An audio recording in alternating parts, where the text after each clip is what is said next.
Good morning.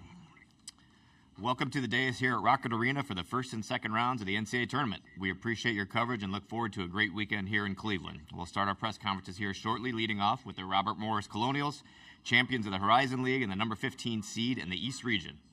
Before we do, just a couple housekeeping items, if you wouldn't mind. As a courtesy to other media members in the room, please remember to silence your cell phones. We have mic holders on either side of the room. Please raise your hand for a microphone to be brought to you, and when you do ask a question, please introduce yourself and your media affiliation. All press conferences will be transcribed by ASAP Sports, so please speak clearly into the microphone for those purposes. Please note that the recording of the press conferences on cameras or on cell phones is prohibited throughout the NCAA Tournament. If time permits, during each session, we will take questions from media via Zoom. We'll get to that near the end of the session. And if you have any specific questions about the satellite coordinates or the availability of press conference video, please visit with our friends from Hammond Communications in the back.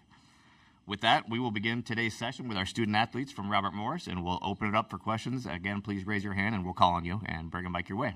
We're going to start on the left side.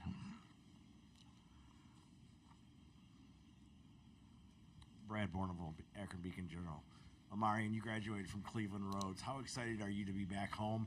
What have you told these guys about what they can expect here in Cleveland? In Cleveland, you can expect some diehard fans. Obviously, growing up not too far from Rocket Mortgage Fieldhouse, and about 5 minutes away, you can expect the type of fans that we need. High energy throughout the arena. It'll be it's an away game, a neutral game, but it'll feel like a home game for us with all the fans traveling from Pittsburgh and all the fans that I have here in Cleveland. We'll go to the right side here, fourth row.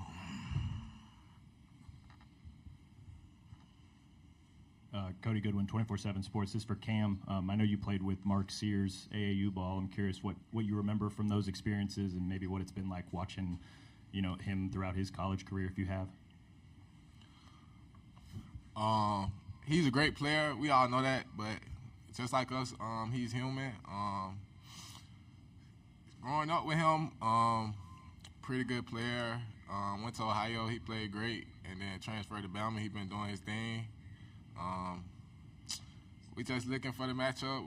It's a matchup that a lot of mid-majors in the country want, so we just taking it as a regular game, no matter the impact on the names. Let's go to the left side here in the front row. Ashley Bastock, Cleveland.com. Amarian, another Cleveland question for you. I guess, getting the chance to open a potential tournament run here, what does that mean to you? And knowing, hey, if a 15 beats a 2, that's obviously a huge, huge story in the tournament. Do you think you guys have what it takes to kind of make a run here? Absolutely. I think we have what it takes to take a run, compete with, all the high competition, high-level teams that's in this tournament. I feel like we're a great group of guys that really established, the brotherhood over the course of the months that we've been together. So I feel like we definitely have a huge chance to go on a great run in this great tournament. We're going to move to the right side here. We got back-to-back questions in the front row. Hi, guys. Cassidy Wood, KDK. Just what are the emotions? I know you guys haven't really hit the floor yet, but just what are the emotions today as you're 24 hours away now from tip-off? Alvaro, you want to take that one?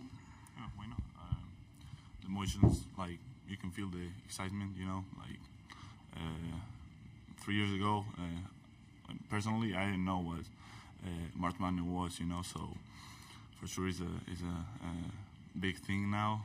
Now I'm discovering that in first person, and for example, I broke my brother, and he doesn't even think that this is real. He's taking photos even with the security man, so you can guess. Cam, you want to add to that? I say just staying consistent. Even though we here doing the things that got us to win the Horizon League tournament, take care of our body, get rest, knowing that it's early game. That's usually the time we practice, so I feel like we'll be well prepared for that time. And just clearing out all the distractions. Back to the front row on the right side. Jeff Hathorn, KDK Radio.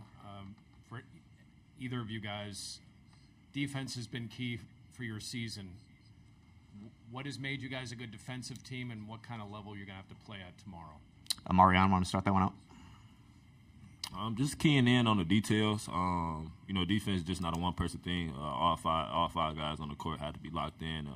Not just locked in on yourself, but locked in on each other.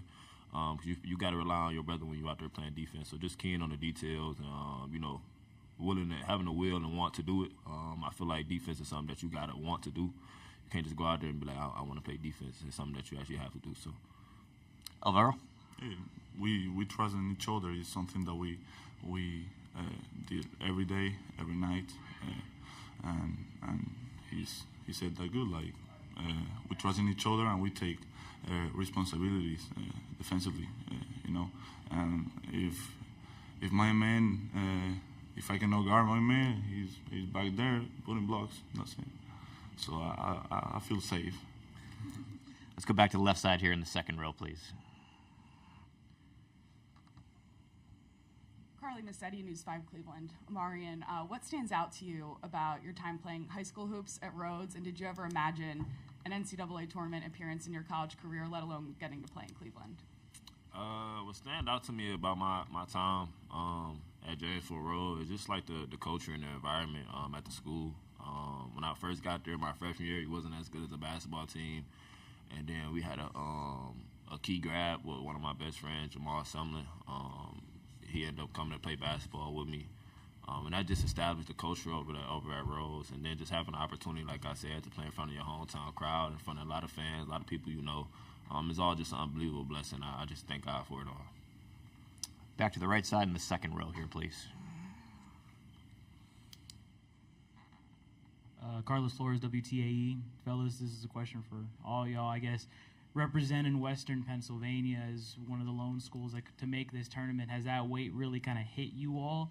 And how are you all taking that with all eyes now not only on Robert Morris, but Moon Township, and even putting on Western Pennsylvania? Cam, you want to start us out? Just being in Moon Township, small city, I feel like us being here bring back that recognition that they been had. With Coach Tulle recruiting, that's the first thing that he wanted, bring the culture back, start the air back, because he a winner. He just went through a tough couple years, the last couple years, so people thought that he wasn't great. But this year, I feel like we got back on that track. Next year, should just keep running and go from there. We'll go right down the line. Alvaro and then Amarian. Yeah, I think we represent like Moon Township. I think we did all season long, and you have to remember where do we come from. Last year, it wasn't a great season for us, and we just won 10 games. So we got to value the moment and enjoy the experience. But like, the job is not finished. We have a great chance tomorrow to keep making history, and we on that. Basically the same thing that they said, just bringing back the fire and competitiveness that Robert Moore has been missing over the last couple of years, and just establishing ourselves within the college basketball community, just an unbelievable feeling. Not knowing that, it's a whole community that's behind us, and not just a community, like you said, Western Pennsylvania, they're behind us too. So it's just an unbelievable feeling to know you got so many people rooting for you from a small city. So that's it. Back to the right side here in the front row.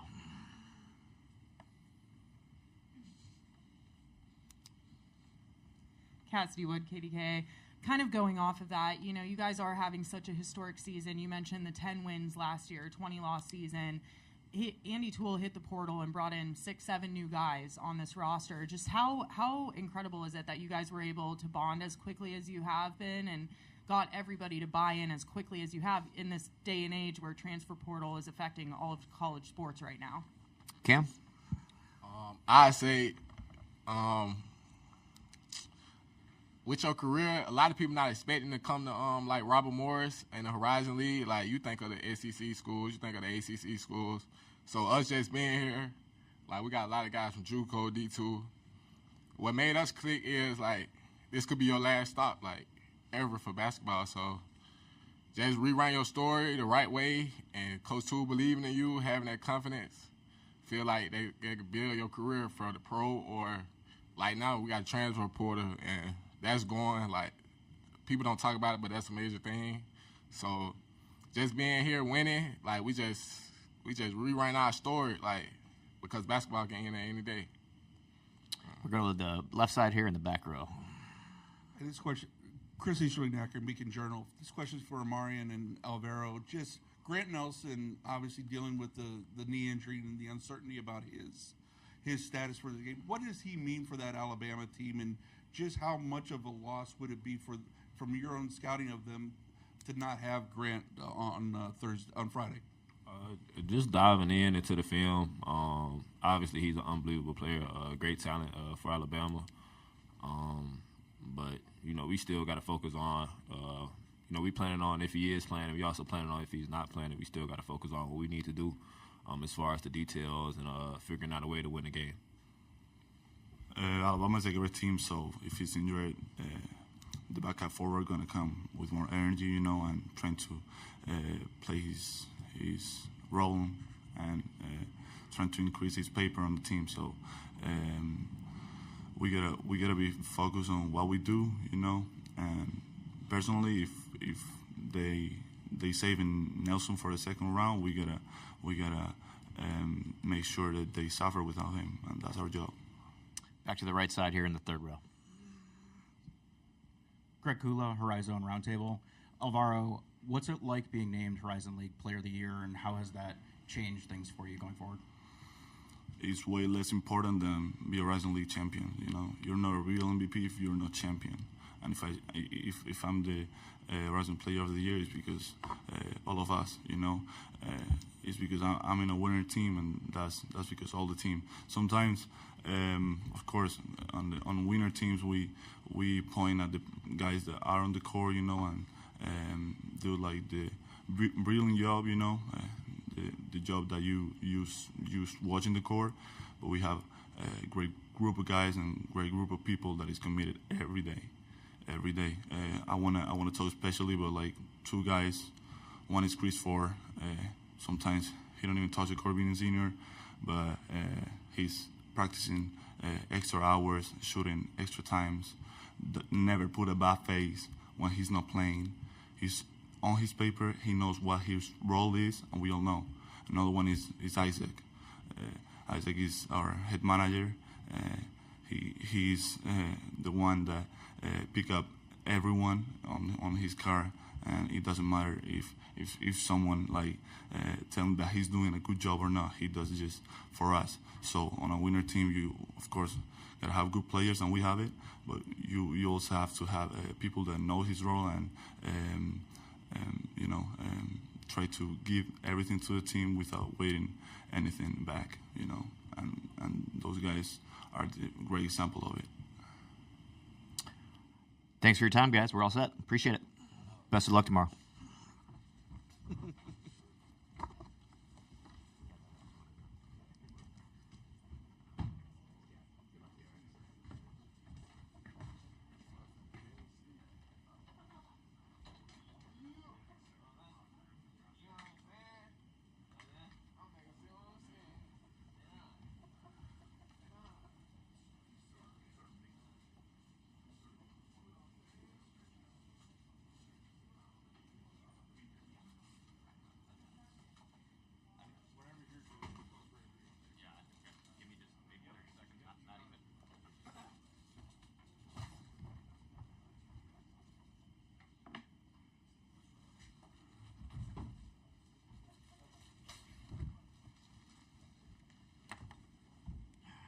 All right, ready when you are. Thanks.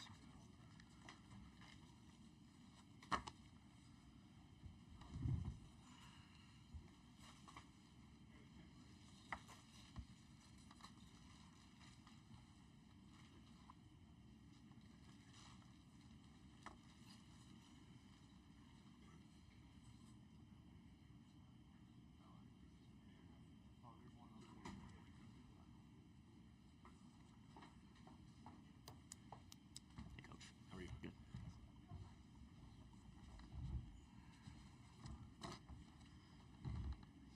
All right. We are now pleased to be joined by the head coach of the Robert Morris Colonials, Andrew Tulle. Coach, thanks for joining us. Congrats on advancing to the NCAA Tournament. If you wouldn't mind starting us out with an opening statement, we'll then kick it to questions. Obviously excited to be here. Short drive from Pittsburgh, so we're excited about the opportunity to have some fans come out and support us tomorrow.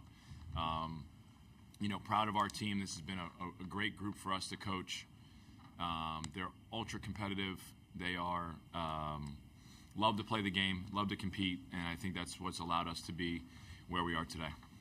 Thanks, Coach. We'll go to questions, and then please raise your hand, and we'll bring a mic towards you. We're going to start here on the left side. Andrew, Chris Easterling, Akron Beacon Journal. Wanted to ask you about Mark Sears for Alabama and just what he means. I mean, he's obviously kind of the spark plug for that team, but just how difficult is a guy like that to defend, and how much does he kind of tensions as you have to put on him to slow that offense down? Yeah, it's a hard question because there's so many skilled and capable players that they have, right? And they play so aggressively, they play so confidently, and obviously Sears leads that charge. We actually scrimmaged him his freshman year when he was at Ohio U, and we were like, man, this guy's pretty good. Next year, obviously, he's at Alabama, and he's just so capable at any time of making a deep perimeter three. He puts so much pressure on your defense with his ability to get to the rim and get fouled. Everybody has tried to keep him away from his left hand, but he keeps getting back to his left hand. He's as experienced as you can be, right? He's played in Final Fours. He's played in SEC championship games. I mean, he's been through the gauntlet as a player. And so at any time the ball is in his hands, as an opposing coach, it just leaves a pit in your stomach. And so as cognizant as you have to be of him as a shooter and a playmaker, he can really just put two on the ball and move it quickly on time with the decisions that he makes. And you've got to just constantly be aware of him. And talking to some SEC coaches, one of the things they said, which I thought was amazing, is they have some people when shots go up, when they shoot a shot not by him, they will have guys go and find him because he gets so many kick-out threes, right? And so, just every layer of your defense is going to be stressed by him at all times. We're going to go to the right side here, Coach, in the first row.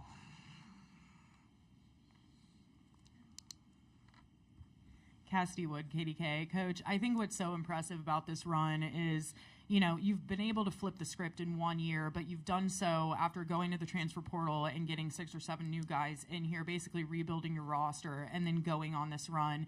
I think in today's age, with transfer portal affecting all of college sports right now, that's just so impressive. Just how were you able to do that? And I know in the past you've given a lot of credit to the guys, but also, you and your leadership, I think it speaks to that. And I'm going to keep giving credit to the guys because they're the ones, that make a choice whether they want to buy in or not. I think, alongside of the transfer portal debate, which you could talk about ad nauseum, one of the things that I think has been lost is like the value of being on a team and the value of buying into a team.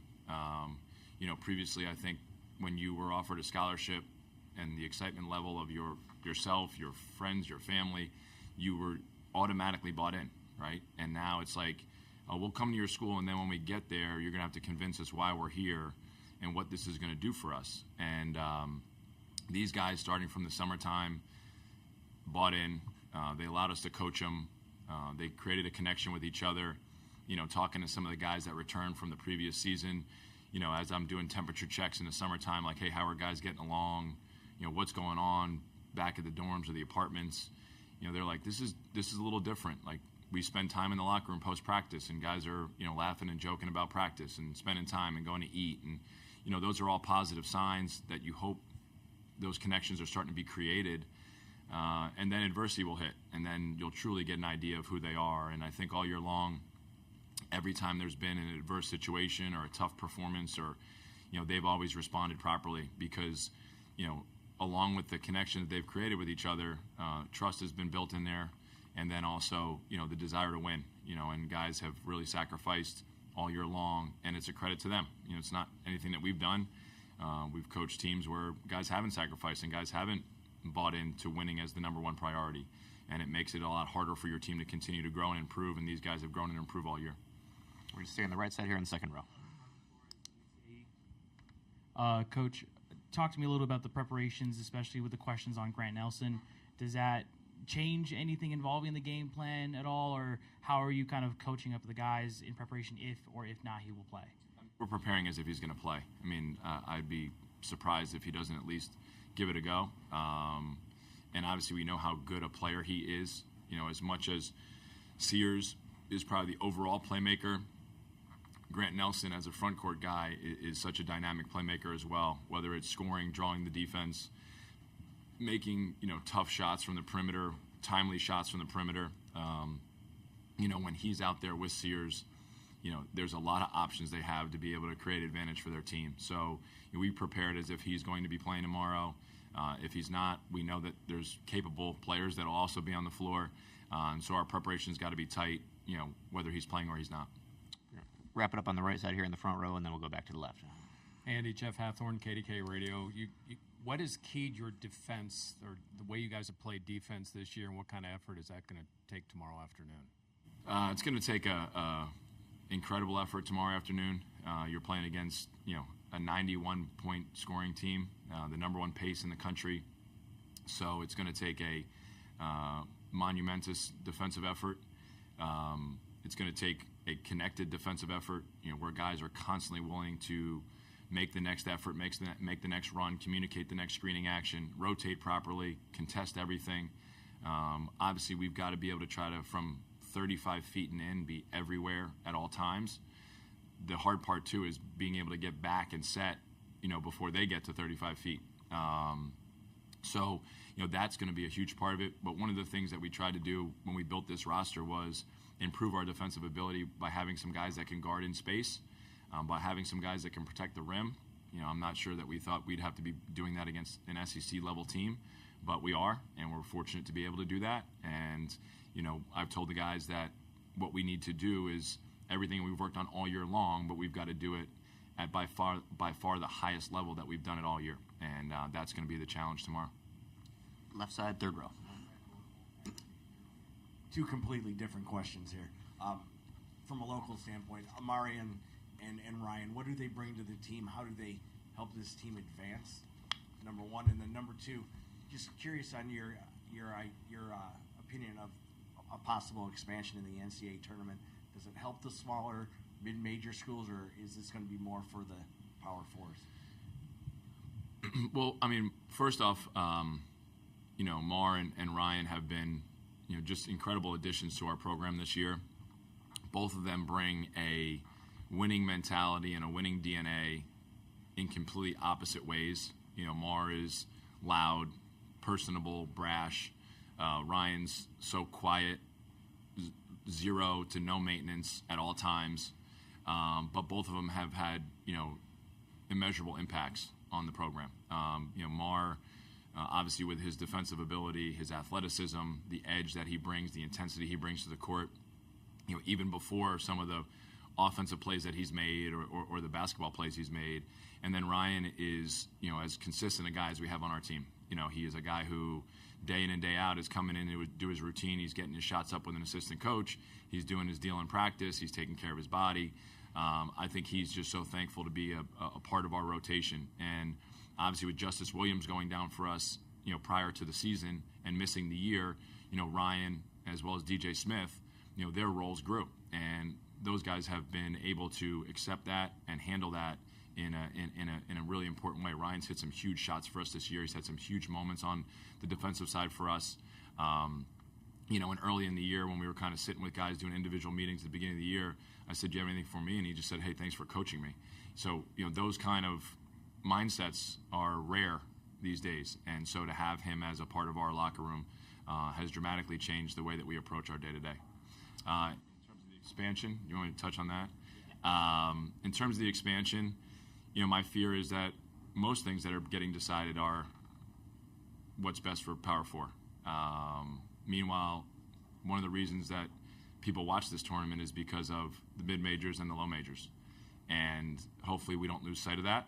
So however expansion occurs, if and when it occurs, and usually when there's a small groundswell of expansion talk, that usually means it's coming down the pipe. And so we got to get ready for it. And I just hope that they keep the opportunity for mid-majors and low majors to be a part of this, because I don't care what anybody says. As much as it means to be in the NCAA tournament across the board, when you win your regular season, you win your conference tournament championship, it's different than when you come in sixth place, right? And if college athletics was all about the high majors and the power fours being what drives this, sure, when the Final Four comes, that's what drives it. But the ratings for a, Fox, ESPN, CBS Sports Network Monday night game that has, Wake Forest, Florida State would be way higher if everyone just cared about the Power Four schools, right? For some reason, these games today and tomorrow, the 15-2s, the 14-3s, the 12-5s, those draw the eyeballs of people that don't watch basketball the other 363 days a year, and that's a really unique thing that we can't lose. Stay on the left side here in the front row. Ashley Bastock, Cleveland.com. Andrew, another Amarian question for you. Just how cool is it after the year he's had to see him get this chance to play in his hometown as you guys get on this stage? And then looking at the year he's had defensively, what makes him so special? Is it just that sort of edge that you were talking about earlier? Well, first of all, when Mar's career's over, there's a good chance, or if he hasn't discussed it, he should work for the Cleveland City of Tourism, the Visitors Bureau. There is no more prideful Clevelander, if that's even a word, Clevelander, than Mar. I mean, he will argue with you about the Browns until death. When we come here to play Cleveland State, he'll go through his list of favorite restaurants and, all the attractions that make Cleveland, what it is. So he has such great pride, and so for him to be able to play a game here in the NCAA tournament is awesome. When we came to Cleveland State, he had a huge turnout of fans, and it showed who he is and what he is, because it was high school teachers, it was youth coaches, it was people that just wanted to be there to support him and to see what he's doing as a student athlete. And so, as soon as we heard Cleveland, of course, we knew what was coming next, right? We were going to get the long version of all the attractions of Cleveland. And then defensively, obviously one of the things that makes him so good defensively is his athleticism. But there's a lot of good athletes that aren't good defenders. And there's some really good athletes that are terrible defenders, actually. His timing is unreal. I mean, there's practices and games where you're watching a guy go to the basket and you go, okay, there's 2 points. And then I'm watching this film post-practice or post-game, and out of my TV screen comes this dude flying in to get a hand on a ball, right? So his timing is incredible. He defends with such pride. He takes the defensive side personal, and that's not only for him, but for others. He's a guy who comes in timeouts and he's saying, yo, you got to get back in front after that ball screen, or you didn't rotate down and get a hand on so-and-so, or, yo, you got to get your box out. And so he takes all of that on such a personal level that I think it just drives him on the defensive side of the floor. Any other questions for Coach Tulle? Let's start on the way back here on the right side. Hey, Colin Beasley, Pittsburgh Post-Gazette. A lot's made of the Cams and Amarians and the stars of the team, but what's it like to see some of your bench guys and role players get the NCAA tournament experience, the gear, the trip to Cleveland, all the little things that come into this beyond just basketball? Yeah, it's a lifetime memory, right? It's something that you'll never forget. A couple of things. One of the things that I was really, really happy about was when we were at the Horizon League tournament that DJ and Josh were named all-tournament team, right? And I thought that was a great recognition of the years that they had. Obviously, they had great tournaments, but they had great years for us. And so, with Varro, with Mar, with Cam getting postseason accolades from the Horizon League, and then seeing DJ and Josh get that all-tournament team in the Horizon League, I thought it was really fitting. And again, all year long, we've had a group of guys that have been about winning and wanting to win. And not speaking out of turn here, but our director of basketball operations, Matt Sweet, a couple years ago had a bout with cancer at 28 years old. And so before the championship game against Youngstown, on the bottom of our scouting report, it said highlight of your life. And as we were going through our pregame stuff, when we got to that point, Coach Sweet spoke up and basically said, when you have a incredible health situation like I did with cancer, you're going to reflect on the highlights of your life. And going to the NCAA tournament is a highlight of your life. And he urged the guys and said, go make a highlight of your life. And so whether you play 40 minutes tomorrow or you play 0 minutes tomorrow, to be a part of this is a highlight of your life. And I'm just happy as a coach and a coaching staff that we've been able to help provide these guys this opportunity. Right side here, front row. Andy, in your transition from the NEC to the Horizon League, what's made your partnership with Chris King, what's made that work so well? Our arguments. I know he's in the back of the room, so I think we'll just start with that. I think it's twofold. I mean, I know both of us are very, very competitive. We want to be successful. We want to be on the stage of the NCAA tournament, and I think we've worked to help each other. With what we've needed, whether it's resources for the program, NIL. He has great experience as long as he's been an athletic director. He always wants me to tell everyone about his wit and his charm. But he has great experience and he has great expertise in what it takes to kind of continue to move the program forward. And it hasn't always been easy. We made this move in the middle of a pandemic, and so I'm not sure that was always the most appropriate timing, but we did it, and we've tried to figure out how to make the best of it. And obviously last year was disappointing for us. I felt 2 years ago when we went 10-10 in the league that we kind of had found a little bit of a foothold after those 2 pandemic years. And then last year we slid in the wrong direction. And so to have this kind of year, I know is I take great pride in it. I know he does as well, because there was a lot of days last spring where, he's in his office, I'm in my office, and I'm not sure how many other people were in the hallway trying to figure out how we could get to this place. And so being here, I think, is great satisfaction from that experience. Anything else for Coach? We're all set, Coach. Thanks so much. Thank you.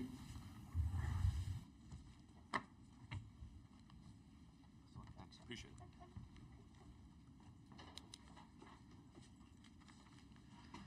Okay, we'll be joined by the Alabama Crimson Tide at 11:05.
All right, welcome back. We're pleased now to be joined by the Alabama Crimson Tide, the number 2 seed in the East region.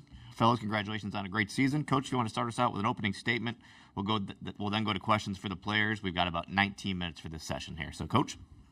Yeah, we're excited to be here. We obviously have played a tough regular season. I think Stephen told me 25 or 33 games been against NCAA tournament teams, and over half of them against top 25 teams. So I think we're battle tested, prepared. Got it. They're all good teams. When you get to the tournament, we got a tough team in Robert Morris that's got a lot of confidence, won a lot of games. They play hard. So, I played them a couple times when I was at Buffalo. Speaking of Buffalo, I've been here in Cleveland a few times. We always had our MAC tournament here, so I love Cleveland. We've had a lot of success in Cleveland. This is a little bit closer to Alabama than Spokane, and we had some good times in Spokane and L.A. last year. So we're a little closer to home here in Cleveland, but we just got out of a pretty good practice this morning. I think our guys are ready. Mark's obviously been through it before. Jaron's been through it. I think our younger guys, the new guys, are fully aware of what we have to do, and Mark and Jaron have both had real success in the NCAA tournament. They should play off that. They have confidence knowing that we know what we need to do, but we got to go out and do it. So looking forward to playing the game tomorrow, and then just kind of getting it started. It's a lot of build up to it, and then can't wait to get out there and get started. Coach, we'll go to questions for the student athletes, starting in the front row here on the right. This question is for Mark. Chris Easterling, Akron Beacon Journal. Being back in Ohio, being back in Cleveland, I know you started your career down in Athens. Just what do you remember about that time at OU, and how is what you did there help make you grow into the basketball player you've become since you've gotten to Alabama? Oh yeah, when I was at Ohio, just spent a lot of time developing, and they did a great job of helping me be the player I am today. And just like you said, I have some experience coming to Cleveland because we've been the past 2 times, and one of those times we had won it all here, and the other times we fell short. But OU, that's I love it. That's a part of me. Go to left side in the third row, please. So, and also for Mark, Chris Renkel, 3 News here in Cleveland. Obviously, that was a while ago, playing OU in the MAC tournament here. How far and how different is it now going from being that mid-major trying to break into the tournament to now trying to get back to the Final Four? I say still having that chip on their shoulder to want to get back. At the mid-major level, you have to win the tournament to go to the championship. And at the high major level, you still got to win games to get a good seeding, and when you get in that tournament, you just want to have that competitiveness to want to make it farther than you did last time. Right side, third row, please. Travis Nelson, News Herald. Again, this is for Mark. Obviously, coming back to Ohio, you talked about that, but what does this mean to try to go out and start the run you guys are trying to make here in Cleveland? And it feels like this is fitting, for you guys to try to make a run starting here. We got a great group of guys. Everybody they work really hard, and we play for each other. And when we're doing that, we're very special. Additional questions for the players. Second row, left side, please. Hunter Desai, Alabama Central. Just a question for Mark or Jaron. What have you been telling kind of the newer players on the team, just how to prepare for the NCAA tournament, given your experience? Jaron, why don't you take that one? Just be confident out there. Just be ready. We prepared our whole lives for this. Just have fun out there, I guess, and be confident. Back to the right side. We'll start in the front row, and then we'll have one in the back as well. Questions for LeBaron. Just as a freshman, just what has this year been like? Getting adjusted to everything, and how much different of a basketball player do you feel like you are right now compared to even a month ago? It's been great. Been a great journey, and I've been, learning things and enjoying things, but just mostly trying to soak it all in and just be there in the moment, and just be a young guy. But, as a young guy, sometimes you got to step up, and that's what this team, needs from me. So, and I'm going to, try to be a leader and just try to have everybody on the same path. Thanks, LeBaron. We'll go back to the fourth row here on the right. Justin Williams from The Athletic. Mark, you're one of the notable names in college basketball this year that's using that fifth COVID year. Have you thought about that at all throughout this season and maybe noticed an impact it's had, whether you specifically or just throughout the sport?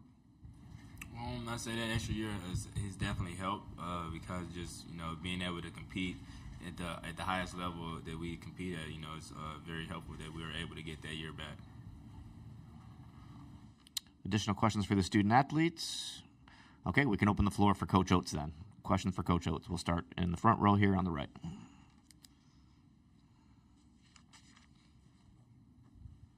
Nate, just at Chrissy Beacon Journal, just wanted to ask you about Mark and your own experiences in the MAC. How much did your experience as a coach in the MAC, help give you kind of a baseline to what to expect from Mark because of the competition you were watching him play against while he was at OU?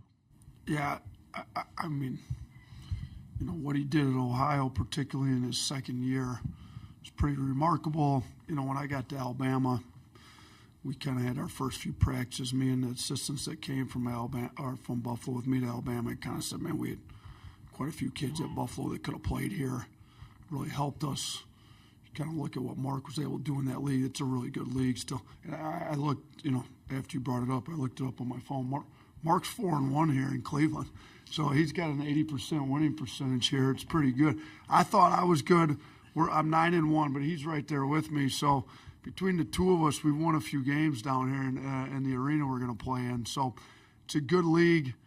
I knew if he did what he did there, he could perform well. Now, I don't think anybody predicted what he'd actually done here these last few years, but I knew he was going to be able to be good enough to play for us, and but even from his freshman year at Ohio to his sophomore year, he kind of came in, could score, but he wasn't known as a shooter, so he turned himself into a shooter, and now he's turned himself into first-team All-American. So the amount of work that he puts in his game outside of practice on his own in the off-season, when he came to Alabama, he didn't even go home. He came straight from Athens right to Tuscaloosa because he wanted to get a head start. He just got himself an apartment for a month and just went to work. So it's good to see guys that work hard get rewarded for their work. And I think Mark's a prime example of it. And I think the MAC got him a great start, got him some confidence that he can play at a high level in college. And he kind of took that, ran with it, and he's done really well for his home state team in Alabama. Thanks, Coach. Back to the left side here in the back. Luke Taylor, Full Court Network. Coach, how are you and your staff kind of balancing the current season and then also obviously the transfer portal and NIL and all that stuff going on at kind of the same time? Yeah, so it's a good thing for me that I got one of the best assistants in the country in Preston Murphy. He's kind of handling all I'm currently just locked into trying to win some games.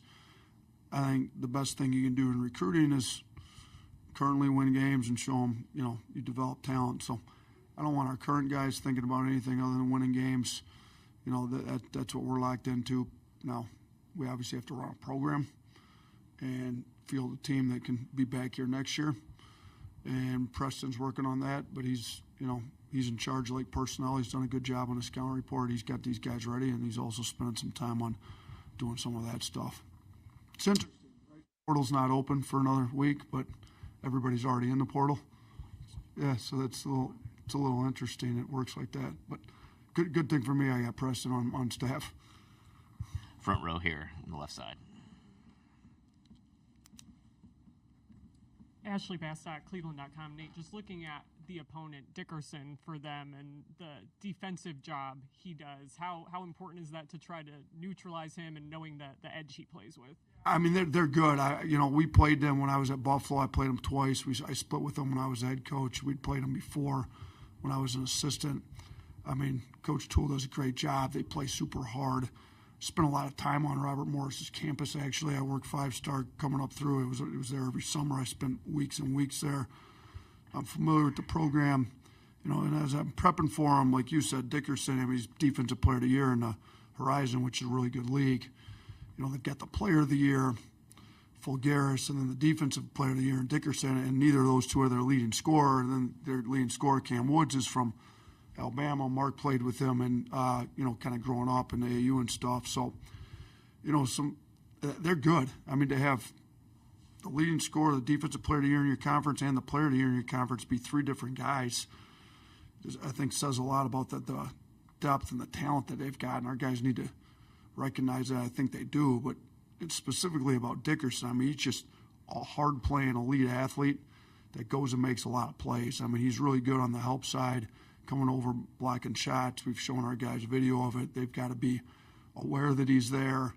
He's blocks, steals, effort, intensity. I mean, he's good. So now we played some pretty good defensive players in the SEC as well, but he's good.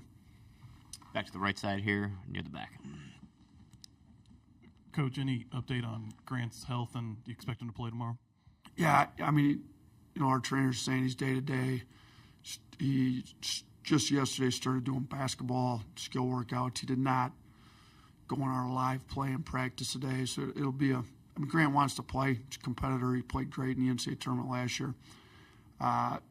It'll end up being a game-time decision based on what he feels like in the morning, but if he does end up playing, he won't have practiced anything live up until then, and I think it's looking a little better, obviously, for Sunday than maybe Friday, but there's a chance he could play, so they're going to wait to make a decision until see what he looks like tomorrow morning. We got time for a few more for either Coach Oates or other players. Let's go back to the left side. Colin Beasley, Pittsburgh Post-Gazette. Mark, I know you played with Cam a fair amount. What do you remember about the time you played with him and seeing him as a player? From the time I played with him, he was a big time scorer, and in high school he was really known for his scoring and his big numbers he put up, and he's to go with it now. I still think he's a big time scorer, so we got to really respect him when he go out there on that court.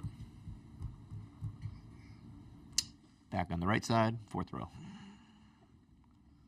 Coach, same thing I asked Mark about him and Grant being those fifth-year guys with the COVID year. Obviously, it's had an impact on your team. What have you seen having that experience, but also, again, across the sport?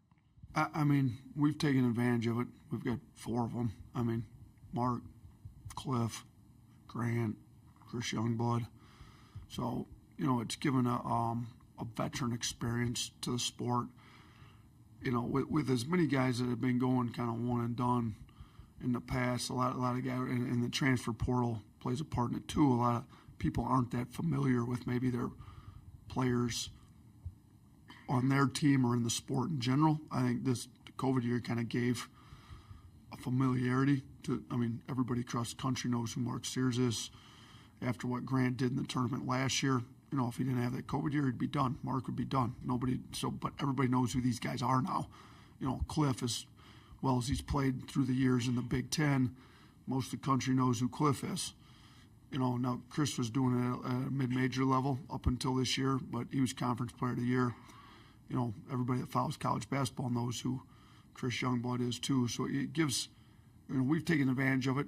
Gives us some experience. You look at some young guys. Jaron's the same age as what a freshman would be. He came a year early, but Jaron had 19 points to send us to the Final Four against Clemson in the Elite Eight. He played great. LeBaron's a freshman, so it helps the young guys that are really talented like these two to have some older guys around them that have been in a lot of games that can kind of settle things down. Assure them, give them some confidence. So we've taken advantage of it. I think it's helped the sport in general. It gives them a little bit better face to college basketball. You kind of look across, obviously Cooper Flagg's very good, and you come across some of those talents like that, and there's some other good freshmen across the country. We got one, LeBaron, but a lot of the guys that are the better college basketball players have been in college basketball, and people know who they are, and I think it helps college basketball in general, and I think in the long run it's probably going to help the NBA getting a little bit more polished player coming to the NBA, ready to play too. Got time for a couple more. Back row right, and then we'll go to the front row and wrap it up. Chris Stewart, Crimson Tide Sports Network. Coach, you talked about LeBaron coming into this season, how talented it was, but his competitiveness was what really set him apart. Even though he had veteran guards ahead of him, his team seemed to win every drill, because I know there's competition in every drill you have. Same thing with Jaron. Is it there? their competitive nature as much as or more so than their talent that allowed them both to get on the floor at the level they have at such a young age?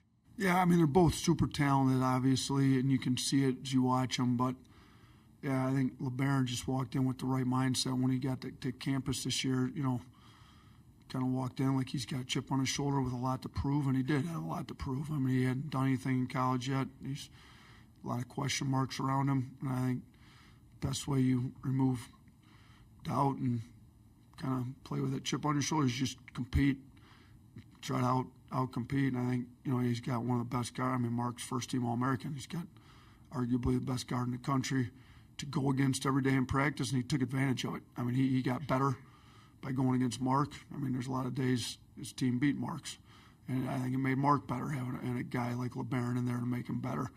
Every day in the summer, he couldn't take days off or he's going to lose. So, you know, LeBaron competed a lot harder than what a lot of people thought. I think that's what's got him to the point he's got. I think it's made him, Mark, better. And, you know, when Jaren came a year early, I think he made a big jump. You know, he kind of came back, he's driving the ball with a lot more physicality. I think he's got some confidence knowing he's done it at this level already.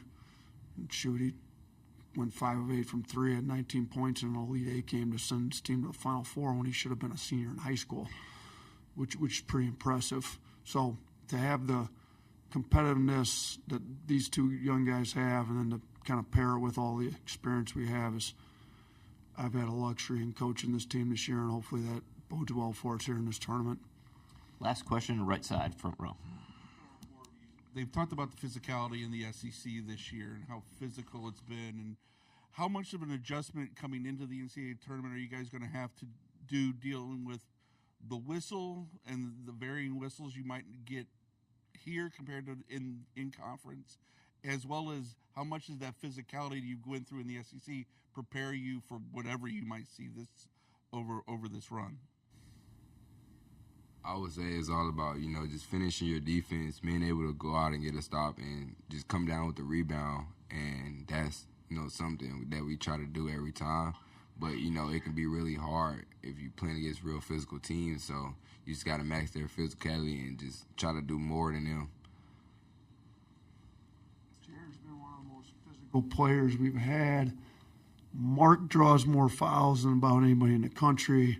So, I'll say this. I think it's a great question. I actually addressed it with our team today as LeBaron fouled somebody in practice today on a blatant, obvious one that I mean, it seemed to me blatant and obvious that should get called 100% of the time everywhere across the globe in basketball, but it didn't always get called in our league. So I just said, look, some of the physicality that some of our opponents have been able to get away with in our league, it's not going to go in this tournament. And I'll say this for the SEC. You know, we've got great leadership starting at the top with Greg Sankey, but Garth Glissman came in from the NBA. He's given the coaches a lot of data. You know, the fouling needed to decrease in the SEC. The officials were instructed to call more fouls. You know, obviously right away out of the gate, our first exhibition game against Memphis, there was 1 million fouls called, and I think they tried to. I'll say this. I expect it to be a much tighter whistle in the NCAA tournament. And I think we haven't been, you know, as physical in the fouling aspect all the time as maybe some other teams in our league. I think maybe we'll have a little less adjustment to the whistle. But, you know, if a team tries to get physical with us in the tournament, we're used to physicality. I mean, everybody tries to get physical with us, stop our offense. We're the number 1 scoring offense in the country, and grabbing, holding, not letting us cut. It's been an effective strategy if it doesn't get called. So I think our guys will be able to play with the physicality, and I'm actually welcoming having a little bit tighter whistle to give them more freedom of movement, hopefully, than what maybe we've had in the regular season. Thanks, guys. We appreciate your time. Best of luck tomorrow. Thank you.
All right, welcome back to the interview room here at Rocket Arena. We appreciate your coverage of the NCAA tournament. We're pleased now to be joined by the Vanderbilt Commodores, the number 10 seed in the East region.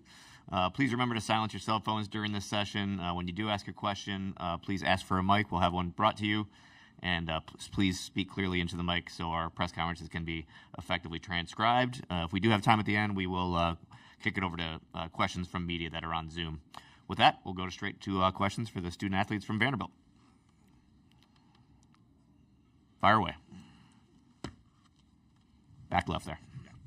For any of you three guys, obviously you're playing in a conference that's generally regarded as the best in the country, and you're playing 2,500 miles away from the Bay Area. What do you know about St. Mary's? Let's just go right down the line, starting with Chris. Big physical team. We're expecting a fight, obviously. It's going to be a battle.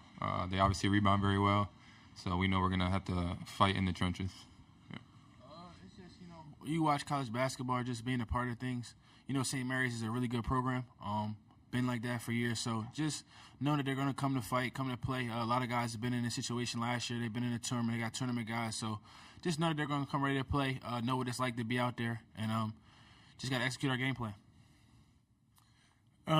Piggybacking off what Chris said, we know they're a tough team, very physical, run some bigger lineups. So we know that, we've been fighting all year long playing the SEC, so a physical game isn't something that's outside of our norm. But our biggest thing is just staying us. We feel like these last couple of games we've had some uncharacteristic moments, so we're just going to try to stick to playing Vanderbilt basketball. Let's go to the right side here, fourth row. Jason, kind of talking about the SEC, you mentioned physicality. How much does that physicality really help you guys and season you guys so when you get into games like this where it's one and done, you're ready for it? It helps us a lot. We know that playing a team like St. Mary's, it's kind of like it's going to be a battle of will throughout the game. I've been watching a lot of March Madness, as I know it's my first time here, but I kind of noticed that the SEC, we're a really rough league, and sometimes that can come back to bite you when you play games like in tournament settings. So we're going to try to make sure we play without the foul, but we're going to play strong, hardcore, you know what I'm saying, SEC basketball. Right side, second row here. AJ, right here. Good to see you, man. Wondering what it's been like for you this year. Obviously, Michigan State here at the same site as you guys. What's it been like seeing the season that they've had while you've been doing your thing? And have you stayed in touch with anybody over there throughout this year? It's good to see you too. But yeah, I know I stayed in touch with a lot of the guys. I was there for 4 years. But just seeing their successes is nothing but happiness for me. A lot of those guys that I've been through the wars with, seeing what they went through, and for them to be on top and leading that team to championships that they got this year was definitely an honor for me to see and sit back and watch. But for me, I was just happy with the new opportunity that I got, being with these two guys to my right and my left, and just being able to compete and make a new way for Vanderbilt, and trying to set a new standard there. So that was definitely the big thing for me. Back row in the right side, back row. Sorry. Luke Taylor, Full Court Network. What would you say your team's identity is? I would say we play hard. We're connected, and we want to play fast. I think our identity is just relying on our defense and getting out and executing. Flip it back over to the left here. Right chick from the San Francisco Chronicle. Chris, you mentioned St. Mary's rebounding. They lead the country in rebounding margin, as you probably know. What makes them beyond size, what makes them a good rebounding team, and how big a factor will that be, do you think, in this game? Yeah, I think they have some guards that crash on every play, and I think it's going to be a big emphasis of ours is when the shot goes up, we have to find a body instead of having them find us. Additional questions for the players. Left side. Irie Harris, Cleveland.com. For NAU3 stacked conference, a team that was predicted to be last, in the preseason SEC rankings, and yet you guys still defining odds to get here. Like, just in a moment of retrospect, what do you guys think was the biggest recipe within, bringing you guys here to this moment? We'll go down the line on that. Start with Jason. I think that the biggest recipe is just being ourselves, but at the end of the day, we know how we were portrayed at the beginning of the year. One of our quotes that we talk about a lot during practice is we were picked 16th in the conference, and a lot of people didn't expect us to be here, but we knew from day one that we had the talent and capability to become a tournament team. And we're on a skid in the season, but we know that that's not who we are, and we know that we deserve to be in this tournament, and we're going to prove it to everybody tomorrow. I would just say, like you said, we had a chip on our shoulder. Being picked dead last in the stat conference with a new team, nobody had no faith in us but ourselves. So we kind of know, like even just being here, being far from Nashville a little bit, it's always us. It's just us, the guys in the locker room, the people that came on the bus with us, the staff. So we just know it's always us. We got a chip on our shoulder, and we're out to prove it every night. Yeah, I think the gentleman in the back said, what's our identity? I think we're all underdogs, and we have a chip on our shoulder. So I think we play that way, and I think y'all going to see that tomorrow. Back left. Chris, I'm asking this partially because my son went to Cornell. So you had to make the transition from the Ivy League to playing the SEC. What would you tell people who watch St. Mary's what to expect when the St. Mary's players play against an SEC team? I think we're going to be a physical team, and we're obviously a little bit undersized, but I don't think that defines who we are. I still think we're going to be physical, and we're going to play like it's our last game, every game from now on. We have time for one or two more. Any other questions for these players? All right, guys. Thank you very much. Best of luck tomorrow.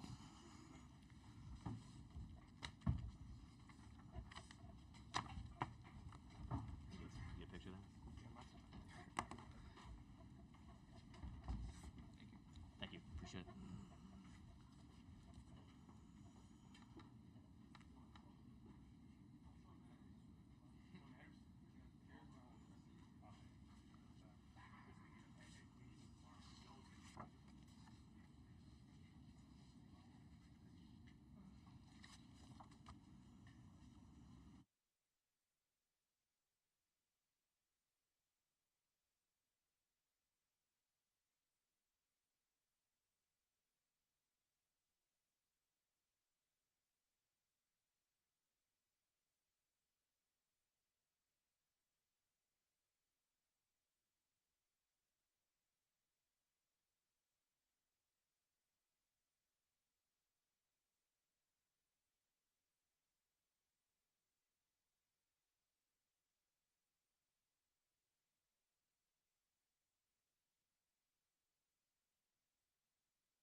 All right, welcome back. We're pleased now to be joined by Vanderbilt head coach Mark Bryant. Coach, if you want to start us out with an opening statement, we'll then open the floor to questions from the media. Yeah, we're excited to be a part of the best sporting event in the world. And we've had a great year, a challenging year, and our conference was demanding. And we feel like, everything along the way has put us in this moment to try to play our best against a really good St. Mary's team. And it was our mission right away to try to be at this spot and try to be at this moment and try to prepare for this. And so this is a good group. I'm glad to get the opportunity and to be able to play in this event. And I'm hoping we're going to be at our best on Friday. Thanks, Coach. Let's go straight to questions, starting in the front row here. Mark, Chris Easterling, Akron Beacon Journal. Grant Huffman from Aurora, St. Edwards here. Just, how special, what has he meant to your basketball team? And what was it that you kind of, when he was in the portal, that led you to say, this is somebody that fits what we want to do here perfectly? Yeah, so a lot of things jump off. He had a successful career at Davidson, and he's a big guard. I mean, he's 6'4", a point guard. And the things that really jump off to him is he's a winner in his toughness. And when you're putting a team together, a lot of times guys, just look at scoring or whatever else. He does winning plays. And, when I met with him on his recruiting trip and figured out what he wanted, I realized he was a perfect fit. And you've seen we haven't been successful when he has not been on the court. And we missed him the last couple games. I'm excited that he's 100% now. He's had really good practices the last week, and one of our biggest wins, if not the biggest win of the year, was at Texas A&M, and he was a huge part of that. And having him on the court's valuable, and all I can say is he translates to winning. Thanks, Coach. Let's go to left side here in the front row. Cameron Justice, News 5 Cleveland. Mark, kind of off of that, how special is it for a guy like him to be able to come back here? He said he did it last year too, but to be able to play in Cleveland on a court that he grew up as a fan watching the Cavaliers play here, how special is it to see a player be able to do that? Well, we talk about all the time about, with this group, especially the guys with 1 year left, and he came in as a grad transfer with 1 year left, and it is making memories. And what a memory for him to be, in the SEC, to be a part-time starter, really good player on the team, hugely impactful. And then to have a chance to play in Cleveland in front of fans, and that's a dream. So, there's a lot of things you make memories along the way. This will be something he never forgets. I know he'll play well, and we're going to depend on him. But, to have this moment in his life, I know he's always going to cherish this. Thanks, Coach. Back to the right in the back row, please. Hey, Coach, Luke Taylor, Full Court Network. I mean, as you know, Vanderbilt hasn't had much success since the days of Billy McCaffrey. How have you guys done it in year one, and what's the recipe going forward for Vanderbilt basketball? Yeah, Billy McCaffrey put a good name out. One thing we didn't get caught up in was whatever happened in the past. And, we're trying to evolve.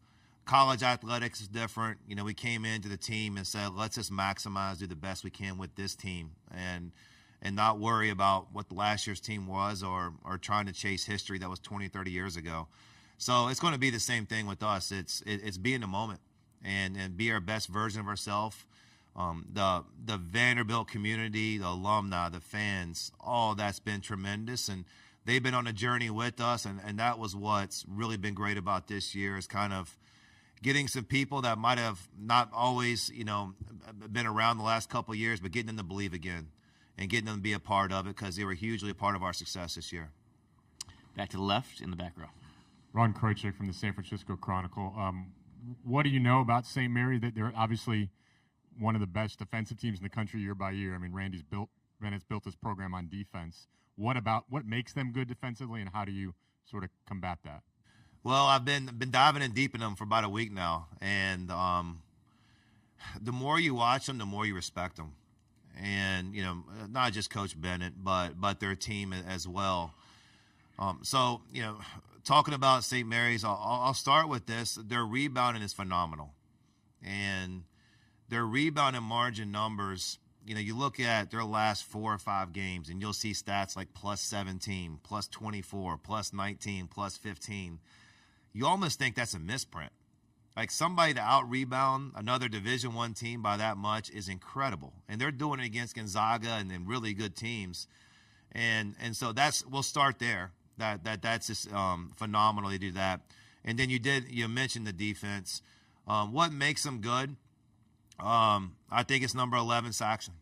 I think he challenges stuff around the rim. He's big. He's smart. The guards never get beat off the dribble very often. They're not in rotations very often. Everything's challenged with them. So there's never just an easy shot. You mentioned the crazy rebounding margins. Besides size, why? What makes them so good, better than other teams rebounding? Yeah, so the big guys do a great job.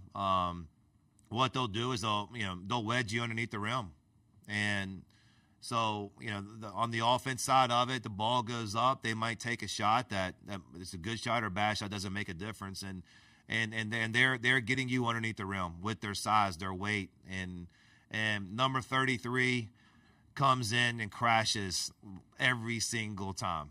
And so he's extremely impressive too.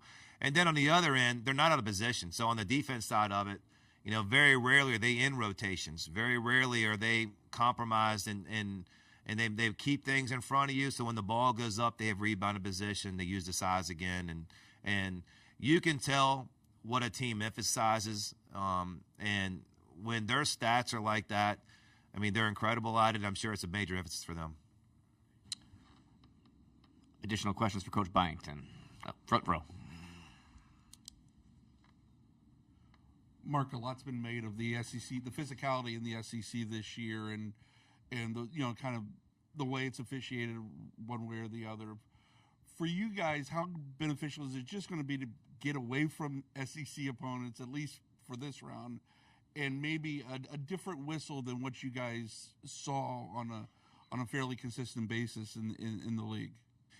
Yeah, there's things we need to worry about and things that I think will take us away from being successful. And so first thing, the physicality. Like, there's not a more physical team in the country than St. Mary's. So hopefully the SEC has prepared us to play against St. Mary's, and because they're really good at it. But us worrying about whether it's going to be more calls or less calls or whatever else, I think it's going to take us out, and we got our hands full trying to box out and trying to score and trying to do different things there. Is it going to be different? It probably will be, but we'll adjust. We'll figure it out along the way. We're a deep team. We've been in foul trouble a good amount, and sometimes we haven't. So it really is kind of just keeping number one, keeping our important things, worrying about us, and let the referees do their job too. Let's go back to the back row here on the right. Yeah, Coach, how has last year kind of prepared you for this year's tournament? I didn't really think about it much until actually the selection show on Sunday night when I got back to the house. And then I did take some time and reflect and look at myself and that team and say what I do right and what I do wrong. And, we were able to win the first game, and then we didn't bounce back against Duke last year. And this is a team that I have right now. I think there's only 3 or 4 guys on my team that have been in the NCAA tournament. Now the staff's experienced, assistant coaches, and what I want this team to do is the major thing is enjoy this. We put in a lot of work to get to this moment. We got to be ourselves on the court. We don't have to change anything, but looking around and enjoying the moments, enjoying the feeling, enjoying the competition, and like I said, there's no better sporting event in the world than this. I mean, this takes over our country. It takes over the world. Being a part of this as a coach is great. I want our players to really enjoy this moment as well. Left side, Coach. Coach, one of the reasons St. Mary's has such good defensive numbers is because the pace it plays offensively. I assume you guys normally play a pace that's faster than what St. Mary's likes to do. Is it easier for a slower-paced team to slow down a fast-paced team, or a fast-paced team to speed up a slower-paced team? Yeah, it's easier to slow a team down, and we're not going to be able to speed them up. I mean, the game's not going to be in the 90s. It's just not going to be the case. They're deliberate on offense. They get to what they want to. They take good shots. They rebound if they miss it. And so it is longer possessions. And on defense, they're so good that you're not going to break them down in 5, 6, 7 seconds like you can some teams. And so they're going to make you kind of grind the possession out. So it's a challenge there. They are, I think the numbers are saying like one of the top 5 slowest teams in the country. We've played a couple teams like that this year, and we got to learn from it. Sometimes we weren't comfortable with it and embrace it, even though we're being successful. And we got to understand this game that it's going to be a grind game. We got to embrace their style, their pace, the possessions, and we're going to try to score when we can, early, middle, or at the end of the shot clock. But at the same time, whatever's going on, we got to realize, stay the course. Any additional questions for Coach Byington? Looks like we're all set, Coach. All right, thank you.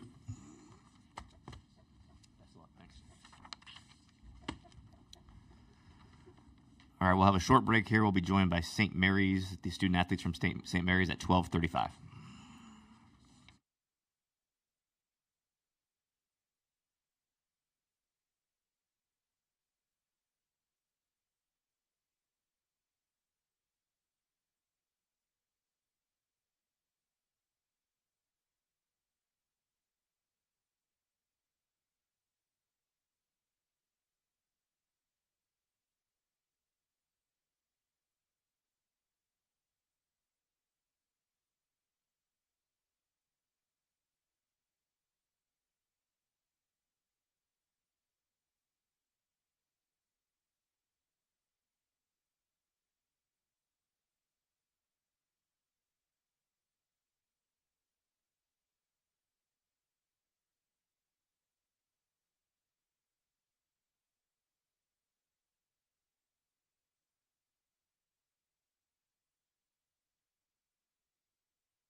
Welcome back. Thank you for your continued coverage of the NCAA tournament. We're joined now by student athletes from the St. Mary's Gales, the number 7 seed in the East region.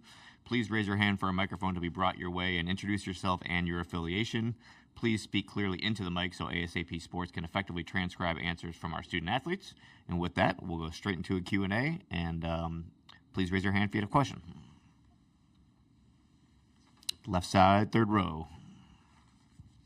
Hi, Ron Krutchik from the San Francisco Chronicle. Augustus, I'm curious your take on Vanderbilt, what you've learned about them, and specifically about the pace and how you get teams who like to play faster to play your style, your tempo. I mean, we already did a good amount. We have a pretty good feel on them. They have good guards. They like to play fast. They like to play a lot of out of 4 out, just drive and kick, drive, penetrate, kick out. They don't have I feel like that many sets, as in like we like to play a little more organized. They try to force turnovers. They try to run, play fast, transition offense. So I think it's really important that we take care of the ball and don't give them those opportunities, and then just guard on our side of the court. Just be disciplined, be patient, and force them to take tough shots. We'll stay on the left side here, back in the fourth row. You guys, following up on that, maybe for Mitchell and for Luke, Coach Byington of Vanderbilt was here 25 minutes ago, and he was saying one of the things he wants to make sure his team doesn't do is get frustrated by how hard you guys play defensively and how slow-paced you play offensively. Can you think of some games this season where you could see your opponents visibly frustrated by the way you guys play? I mean, one of the teams that Coach has likened Vanderbilt to a little bit that we played is Santa Clara, and I feel like our game at Santa Clara, especially when we went on that 30-0 run in the second half, and you could feel it was a team that wanted to just drive and kick and drive and cut and hit cutters and stuff, and we're able to neutralize that a little bit. So it'll be huge to just key in on their individual players' tendencies, because it can seem like they're all playing the same way, but they do have harder tendencies, I feel like, between each guy that we can kind of, if we were dialing into that, we can guard them pretty well, I think. Yeah, I'd say that's the best example. I'd say we try to go in every game with that mindset of we can try to break these guys, and especially teams that like to score, we know our defense and our rebounding and our effort on those ends can carry throughout a 40-minute game.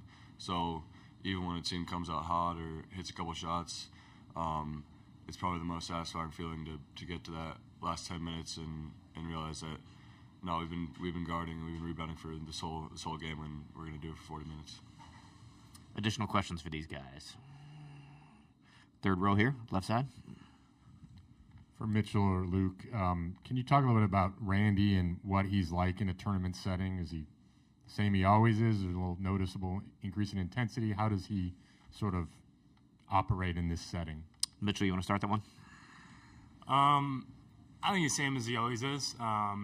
He's definitely maybe a little more intense, but it's not any sort of panic or, not that he would ever be panicked, but it's just wanting everybody to be ready and meet the moment, and you can kind of feel that coming off him. But as far as the scout and the detail that they put in, it's not any different than normal. We're pretty detail-oriented, all 30-some games of the year. Luke? Yeah, he hit it right on the head. I think the level of urgency and the level of focus picks up throughout the entire building, and that obviously starts from the top. But yeah, we pride ourselves on just being everyday guys and doing our musts every game. So that's kind of helping us have our mindset of, yeah, it's a bigger game and it's a bigger setting, but if we do the things that got us to this point, then we're going to be all right. Any other questions here in the room for our student athletes? First row here, left side. We got a mic coming your way.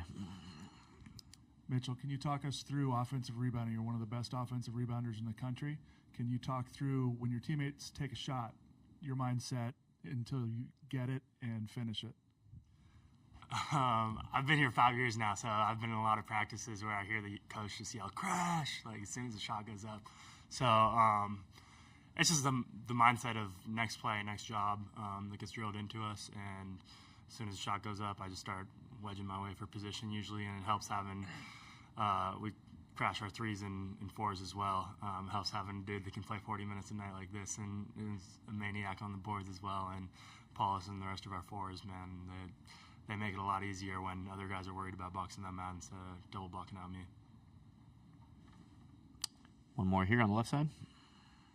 Mitchell, I apologize for asking this with Luke sitting right next to you, but I know you guys have been roommates for several years. Any good Luke stories, or sort of how do you reflect on his journey from a walk-on to, like you said, almost a 40-minute a game player now?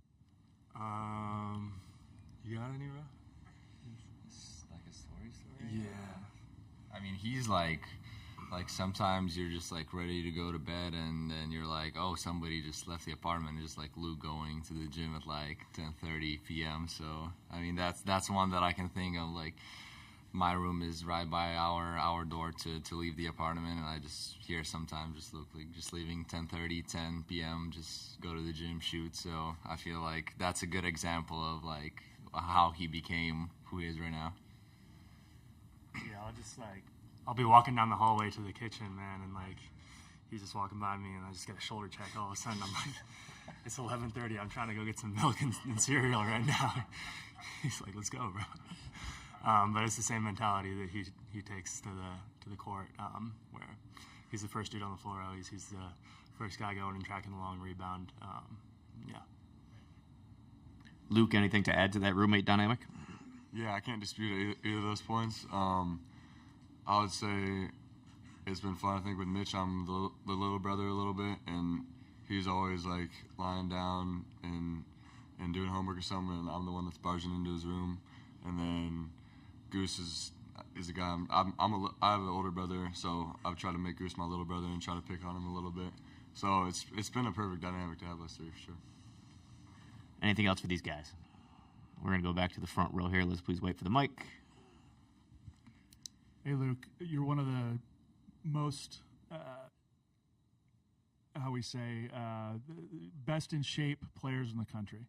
And you are leading the country almost in minutes played. What's your off-season conditioning program look like for you specifically? I wish I had something like structured, but my goal this year was just to I knew this is what I wanted, the type of player I wanted to be, and I knew I would at least have a ramp up in minutes. I didn't know I'd play every minute, but my mindset this summer was just every day do some type of conditioning, and whether that's some days I'd sleep in and wake up and just like run up to the highest hill in Moraga, or I'd go back from Piedmont near Oakland and I'd run down to Lake Merritt with my friend and run back. So did turf workouts with him, and it was just getting the best shape I can be in, like as much as my body can handle. Trail runs, running on the track, like it was just, I knew I wanted to keep. I was a play hard guy last year, and I was play hard in short minutes, so I wanted to be able to transfer that for the entire game. So it was just like as much as my body could take and get into the best endurance I could get into. Any other questions? All right, guys. Thank you. Appreciate your time. Best of luck tomorrow.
Pleased now to be joined by St. Mary's head coach Randy Bennett. Coach, thanks for joining us. Congrats on a great year. Please start us out with an opening statement, and then we'll take questions from the media here in the room. Yeah, just we're happy to be here. It's hard to get here, and we have a group of guys that have put a lot into having a chance to be here, and so we're excited. And Cleveland's been a great host thus far, great venue, whole deal. So we're excited. Excellent. Let's open the floor for questions, please. Looks like we got one here in the second row on the right side. Coach Will Weber from Santa Fe, New Mexican. The West Coast Conference and the Mountain West have both been impacted by the expansion of the Pac-12. A number of Mountain West coaches have been pretty vocal about their future, either in or out of the Pac-12. I'm just curious what your thoughts are as far as the impact on mid-majors who may or may not go to the Pac-12. Who may or may not go to the Pac-12 other than the teams that are already decided? You know what? I have no idea. I don't think they have an idea yet. I think from everything I've been told, they got to get their TV deal straight first, and I think they're getting close on that. And then they're expecting that to be finished by the time it's probably close to early April.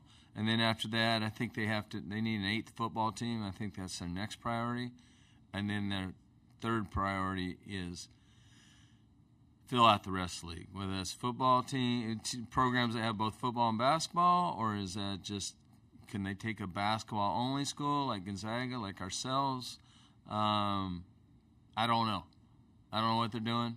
And until they know what they're doing, I don't think anybody else can know what they're doing. That's just my candid, honest answer. Left side, second row, please, Coach. Justin Williams from The Athletic. Coach, I think this is the 5th year in a row you've been like top 10, top 15 in the defensive metrics. Was there a switch in philosophy that has kind of sparked that for you? That's a great question. A couple little things. A couple little things, but nothing major. Like we play I think on balls, defending pick and rolls have become such a huge part of the game, and it wasn't like that. I think we were on the front end of that in like 2010 when we had Delly and Mickey. That's when we went real heavy to it. Not many teams had, and as that's grown in college basketball, I mean the last thing you do every time you scout a team is how are we guarding these on-ball situations. And your scout's going to get down to that. And so how we've defended those, we've adapted. Because teams have really gotten good at it, and guards have become really good at it, and there's more shooters on the floor, so you're trying to cover both. You're trying to cover guarding the on-ball coverage and then also not giving up threes. So I think how we've done that, I think a couple things, how we break down our defense's practice has changed, and we've improved, and I think, from 10 years ago, we had some teams that were really good, but we have been consistently very good for the last 5 years, but in particular 4 years.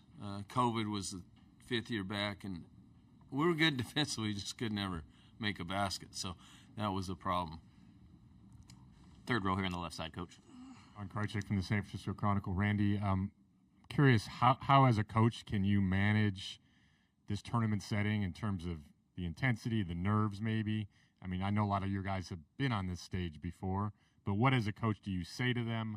How do you prepare them for just the atmosphere of a tournament game? The best way to prepare them is the experience they have from having played in it. And because you're speaking a foreign language to them, if you're trying to explain how this tournament is different than the regular season. And so I just tell them it's going to be a tough game. But the guys who've played in it, they know.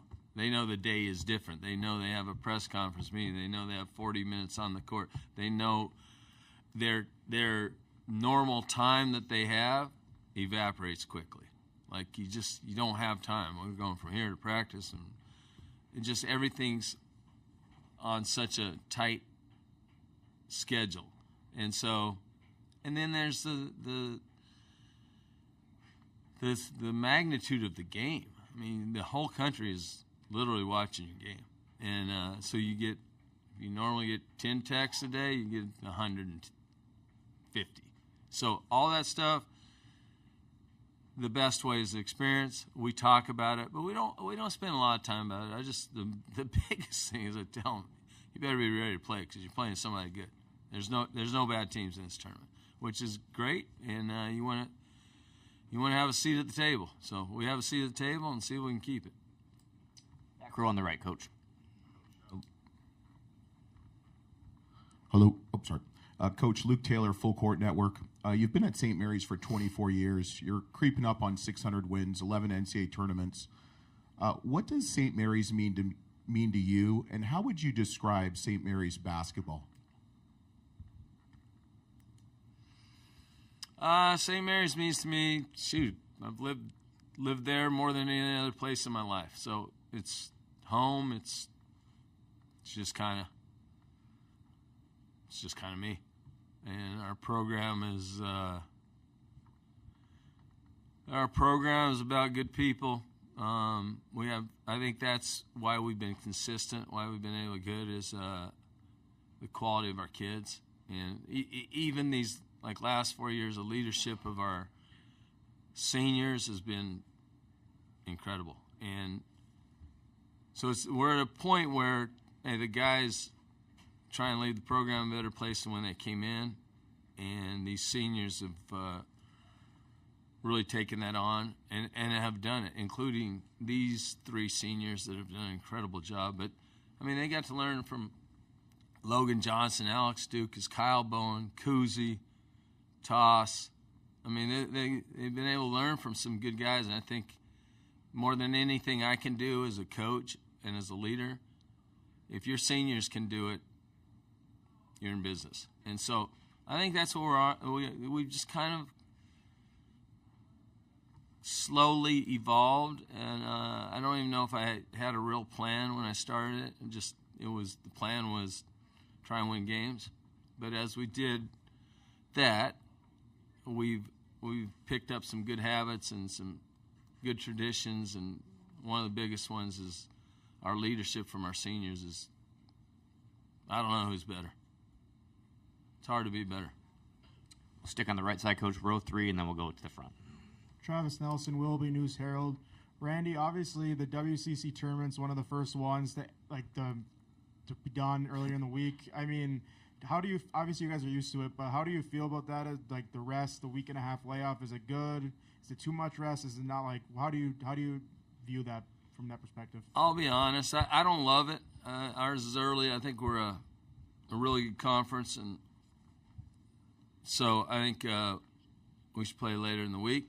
It's all good. I mean, it doesn't matter. I just think I would, because of that gap of, we have 9 days before, for us this year, the 1 and 2 seeds, we have 9 days from our last game till when we play in the conference tournament. That's a big gap. I mean, you got to figure out things to do with your guys for 9 days, and anyhow, it's tricky. And then when you're done, we have 9 or 10 more days till we play. And I'm not complaining about it, but I don't think that's ideal. I think you would rather stay in a rhythm. It is nice to have a chance to freshen up and get healthy if you have some guys dinged up, but it's too different. It's too different. It is challenging. It's challenging. I mean, you got to keep your guys focused. They have too much time for their minds to wander, especially nowadays. You have things going on, the portal, all that stuff's. I mean, it starts cooking. It's a distraction. And whether you're talking about going in it or not, your friends are, your people are. It's something to talk about, and so all that stuff is. There are more things involved in making that decision than I brought up.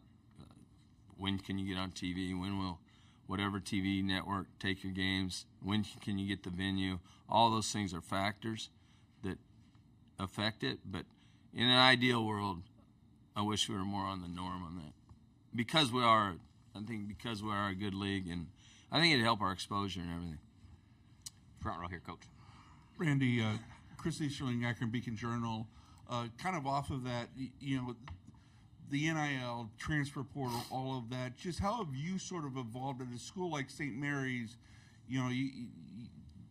compared to maybe a bigger school? And then off of that, they've talked about this expansion of the tournament. As a smaller school, a mid-major, what are your thoughts? Do you really believe that it would open up more opportunities for mid-majors, or is it more just of a grab by the power conferences? I think that selection committee, I think they have a tough job. I mean, you try and figure out who's the best at, say you're taking you're taking 37 at-larges. You're trying to pick between 35 and 39.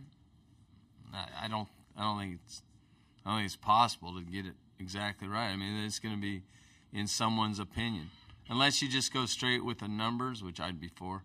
But if you don't, if you're going to add subjectivity into it, somebody's going to be unhappy. So I am all for adding 8 teams or whatever they're talking about adding, and I think that would help some mid-major team, maybe 2 of them. I don't know. A lot of them, those power conferences, they have good teams. So I'm not going to say that it's just hard to get in. That's the first thing I said. It's hard to get in this tournament. I do think with where college basketball is right now, I think right now the depth of good teams is the best I've seen it. I'm not saying at the very top it's the best, but you can go pretty deep and have good teams now. I followed it hard this year because we're trying to, you want to know what your net is, your Kim Palm is, whatever metric you're following. And I just look at those teams, and they're all good. And down to like 60. So I think they should add. I hope they add. I think it would help our league. I think it'd help mid-majors. I'm not saying it's going to be 8 more mid-majors. That's not going to happen. But I think it'll help us get 1 or 2. There were only 4 at-large teams that made it other than the Power 4 and Big East, and that was 3 Mountain West and 1 in the WCC. We were one of them. So I understand how difficult it is to make it. And that's been the case even though we've had high seeds, it's still been the case for the last 4 years. But even more so this year. So I hope they make that move. We're going to move it over to the left side within the 4th row, Coach. Randy asked Mitchell to compare Vanderbilt to a team you guys have played this season. He mentioned Santa Clara. You agree? Yeah, we told him that. Yeah. I would agree in some aspects. Yeah, the way they attack you with penetration and they like to play in transition. Santa Clara, Vanderbilt likes to shoot 3, but Santa Clara they averaged 12 made threes a game this year. That was a big part of their deal. So a little bit, they remind me a little bit of Loyola Marymount, which is tempo-wise, which is different, but the way they play the ball, they really force 14 turnovers a game, pretty much playing half-court defense. They'll extend it a little bit, but they play that ball hard. So, and Loyola Marymount does too. So they remind me of them a little bit too from our league. But yeah, Santa Clara offensively. Back to the 3rd row on the left. Pac-12 question. If your administration came to you and said, what do you think about the Pac-12, how would you view that? I'd need to know more. I don't know. Things are changing so fast right now. I mean, conference realignment. Yeah, these presidents, these ADs, these commissioners, their jobs just got a lot tougher. And because they actually, as far as athletics, they're making some decisions that are pretty impactful for a long time. Like, you screw it up, well, the Pac-12 duffed it up and they became the Pac-2. So it can happen. I think they're going to recover, but that's not an easy one either. Like, there's other teams there's so much money involved. They're competing for these TV networks, and football is the king. So there's a lot of things involved, but you better make good decisions. You better expand at the right time. Better be careful about having bad ads. I mean, there's so many things involved now, and it's moving so rapidly. I can't get a grasp on. I can't get a grasp on it yet, and believe me, I think about it every day. Second row here on the left. Coach, you mentioned the depth of the sport this season. What do you attribute that to? Definitely portal and NIL. I mean, common sense. These guys, as there's more NIL money, which we keep thinking, hey, it's going to settle down. They're going to put some governors on this thing. Well, and that's not the case. It's still going. And if these schools have silly money to go and buy somebody's player, it's going to happen. So now they'll find guys from lower level conferences that will be able to play in their league, and now they're older and they can just kind of, there's more teams at the top with deep rosters of older, talented players. And if they lose some, they can fix it in the spring. And the ones that fix it, the ones that fix it the best usually have the most money. And it's pretty much, we can say all we want, it pretty much gets down to that now. So I think the way you can beat it, I think is what we're trying to do is just the culture of your program, player development, and you're going to have some NIL. You can't do it without NIL. So 3 years ago you didn't know. Well, now you know. You better have some NIL in order to keep your players. You don't have to have the most NIL, but you have to have some NIL, and so I think that's what's definitely happened, and I can't tell you what's going to happen a year from now. Back in the back right here. Yes, sir. What's up? Can you talk a little bit about the strength of the league this year and having 5 teams in the top 85 had more opportunities in conference in Quad 1 and Quad 2 than you ever had, and how that impacted you feeling confident that you were in no matter what the NCAA tournament this year? No, that's great, Aaron. So yeah, our league was the best, the West Coast Conference. I wish we could keep it right as it is right now, but we'll make good decisions. We made good decisions, but our league was the best it's ever been as far as depth. We had 11 teams. We had Oregon State and Washington State, and but it is not just those two, but the team.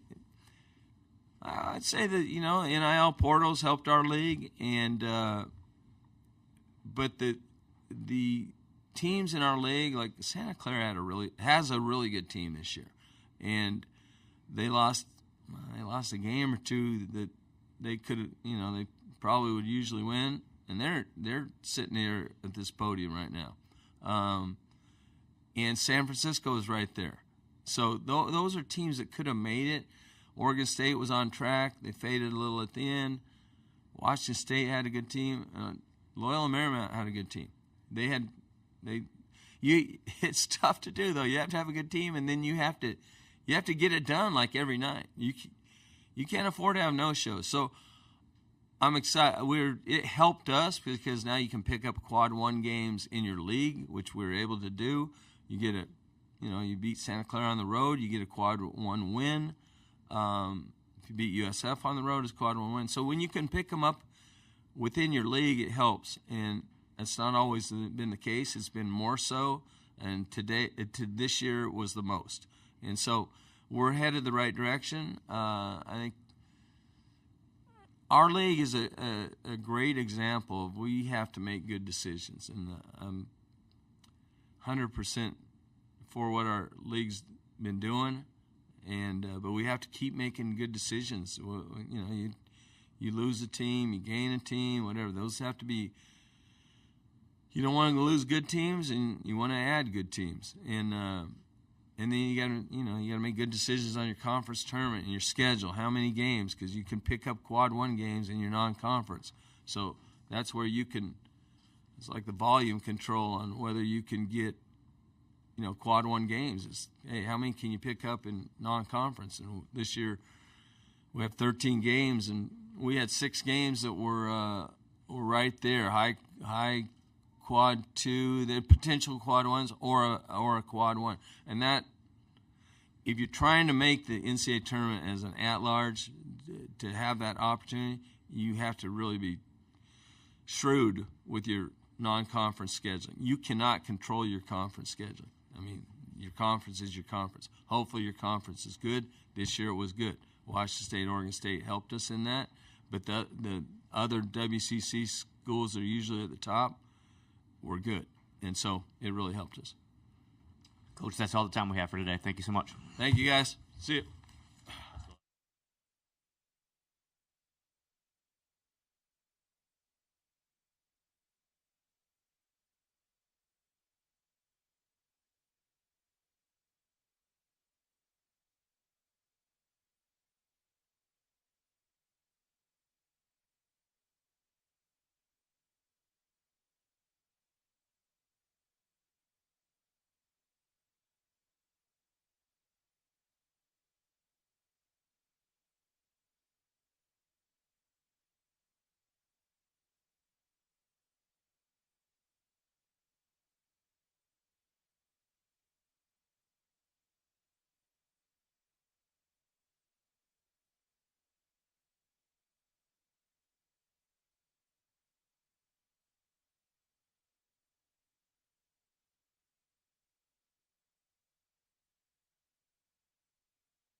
Testing 1 2.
All right, welcome back. Thank you for your continued coverage of the NCAA tournament. We're joined now by the student athletes from New Mexico, the number 10 seed in the South region. For the media in the room, please raise your hand for a microphone to be brought your way and introduce yourself and your affiliation. And please speak clearly into the mic so ASAP Sports can effectively transcribe answers from our student athletes. With that, we'll go into a Q&A. We're going to start on the right side in the third row. Jeff Grammer, Albuquerque Journal. I'm going to start with Nelly and Donnie. You guys were just here last year. Nelly, you've been to a couple other ones of these with Iona. Just the basic stuff. What's different about this time? What did you guys maybe take from last year that you learned from? I think the big thing we took from last year was we're not here just to be here. Like, we know we're a good team. Last year we were more excited just to be here, and we got blown out in the first round. So that's not what we want this year for sure. I feel like this year we just got – one thing we learned from last year was the physicality of the game, so we just got to be ready for that this year. And then, CJ, your first time. Can you just talk about kind of what it's been like so far? Yeah, I'm just excited to be here for sure. Like Donnie was saying, I know last year they didn't do so well, but this year we were looking to make more of an impact for sure. Additional questions for the student athletes. Second row here on the right side.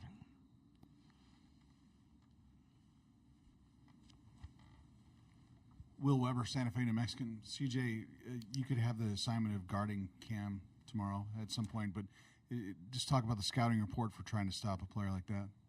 Yeah, obviously he's a really good player, really good team as well, but they do a lot of, dribble drive stuff and then can shoot the three really well, so emphasis on guarding the three-point line in the drive for sure. We'll go back here to the right side in the second row. Donnie, similar kind of matchup question. Stevie Mitchell's probably going to be guarding you. What do you see in him as a defender, and does he remind you of anybody that has defended you so far this season? Not someone that defended me this season, but he reminds me a lot of former teammate House. He's really a pest on the ball, just hustling around the court. So I've got a good image of it for the last 2 years playing with House in practice. So I'm excited for the matchup. A little bit further to your right, fellas. Lee Faria, NBC affiliate in Albuquerque. CJ, when you look at this matchup, when you talked about the defensive end, what do you have to do to impact the game both offensively and defensively to make sure that it comes out the way you want it?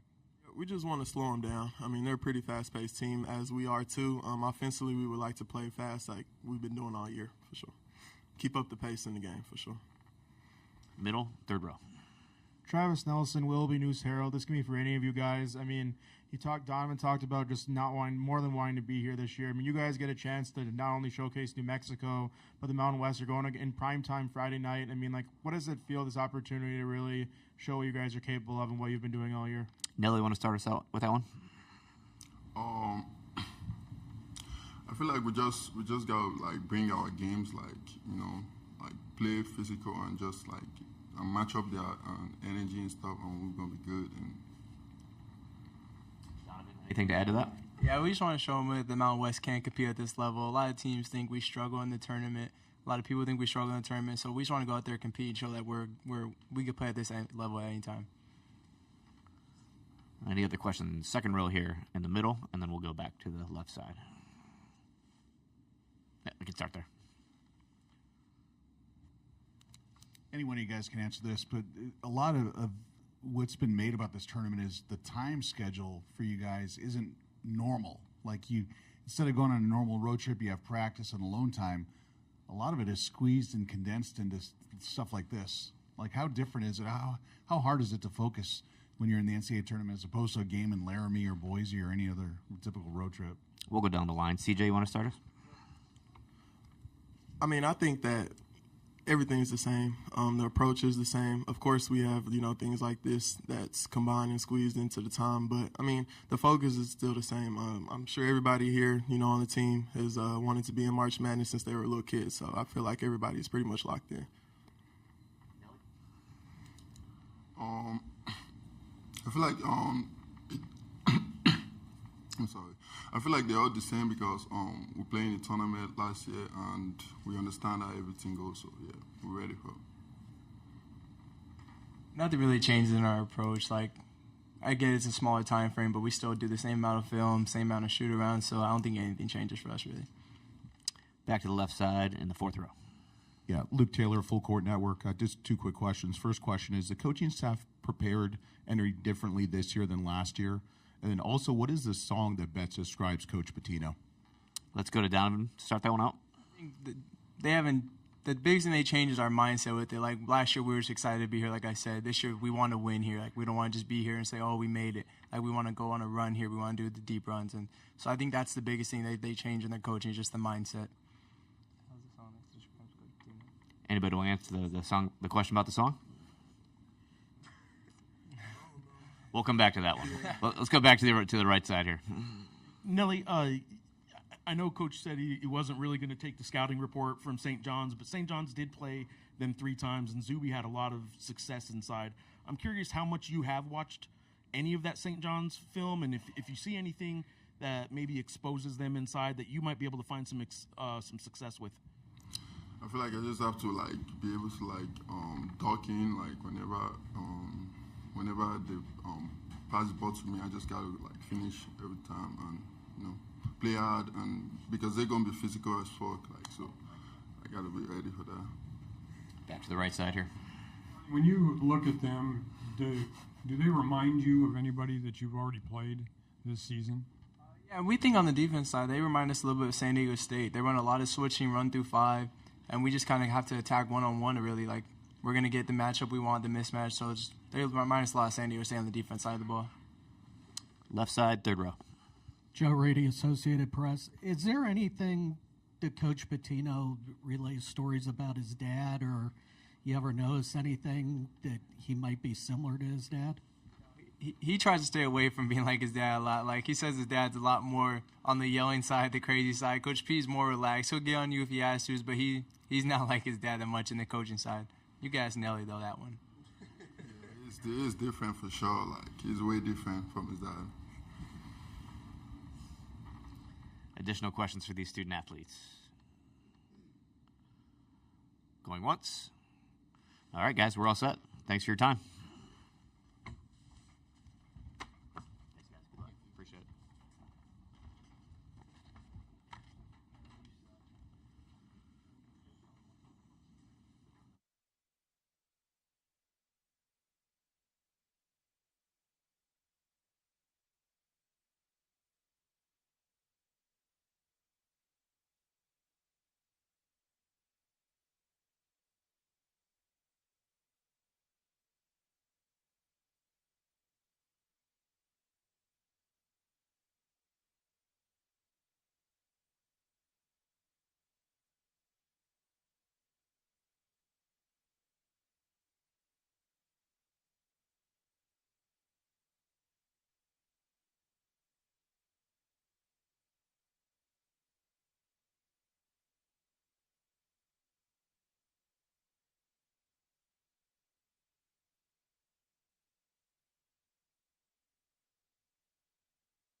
All right, welcome back. We're pleased now to be joined by Richard Pitino, head coach of the New Mexico Lobos. Coach, thanks for joining us. You want to start us out with an opening statement, please? Yeah, certainly very, very honored and proud of our program to be back in this amazing tournament. Phenomenal year for our guys. To lose kind of the pieces that we lost, to be able to rebuild like everybody's doing is certainly hard and challenging, but really, really excited about this opportunity. Go to questions. Third row on the right, Coach. Jeff Grammer, Albuquerque Journal. A lot has sort of already been talked about the two great point guards, both getting some All-America honors between Cam and Donnie, but I don't imagine they're actually going to be defending each other very much. Is it safe to say True will probably have a lot of the defensive assignment on Cam, and are you expecting Stevie to have a lot of the defensive assignment on Donnie? Yes and yes. Good scouting report there, Jeff.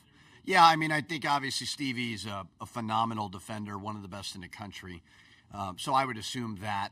And then, we'll give different looks on Cam, I mean, who is certainly a terrific player as well.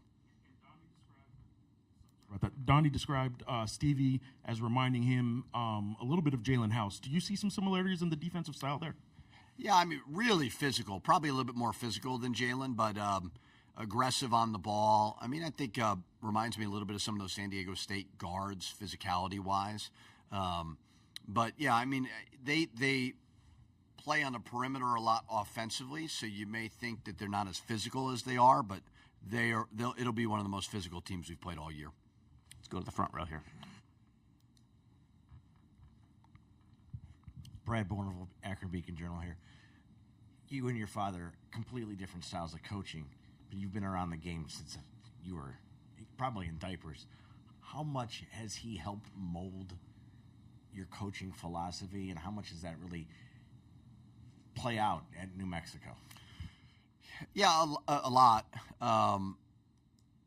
Very lucky to have worked for him. I mean, certainly grown up around him my whole life. I think the biggest thing that I try to take from him is just his relentless drive to win and make people better.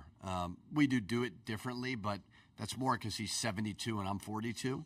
But stylistically, I mean, defensively, we really think the same things. I think, his just commitment to excellence is something that I marvel at and something that I certainly try to mimic as best I can.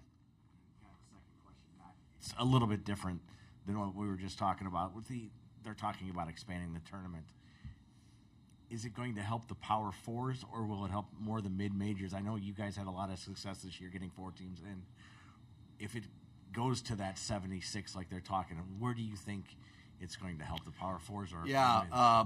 Great question. I think everything is geared to help the Power Fours right now. And that's just the system is what it is. I'm not saying – I don't look at us like a mid-major. I understand the term, but, I mean, we get 15,000 a game. There's not a whole lot of difference between our resources and when I was at Minnesota. Now, just the metrics and the way that they're breaking down at-large bids, it's going to be more and more difficult.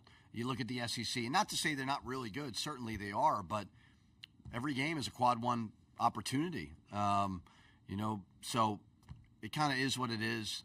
I'm not as offended by expanding as everybody else is. I don't think it's going to really substantially change a whole lot. I mean, we're in a profession right now.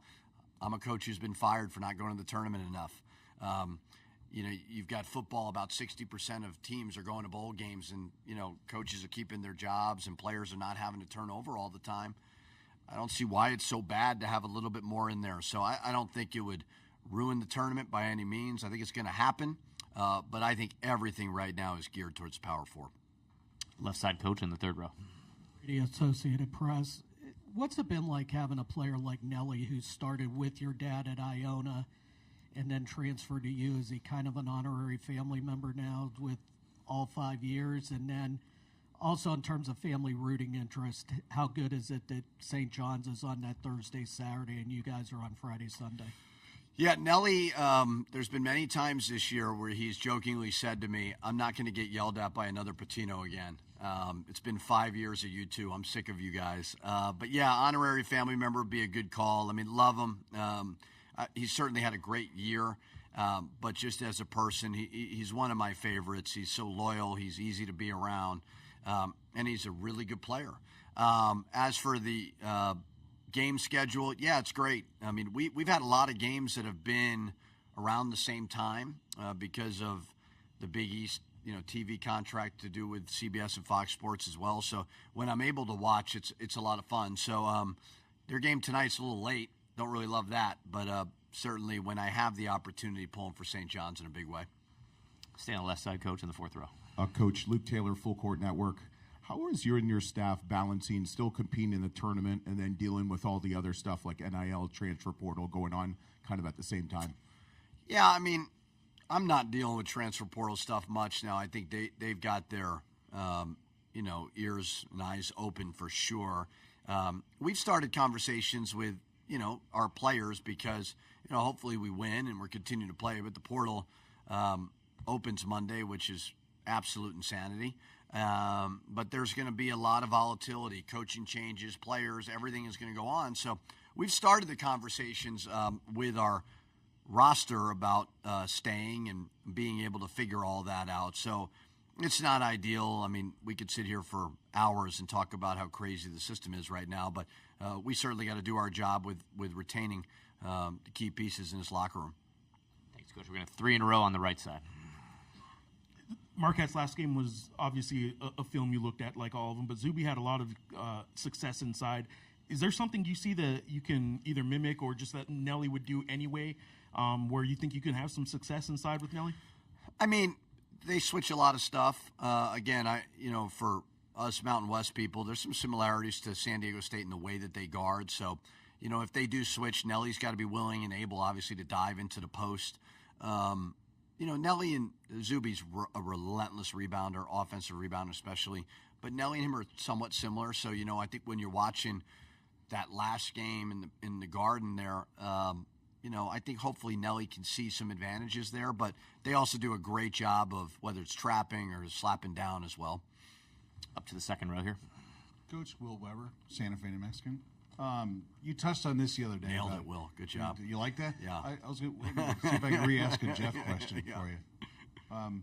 You touched on this the other day about Billy Donovan's role between you and Shaka, how you took his spot on Florida staff. But just talk about the impact Coach Donovan has had for you, and I'll ask the same thing to Shaka when he comes in here. Everything. My dad's obviously had a huge impact in my life. So has my mom. Nobody ever asked about her. I understand why.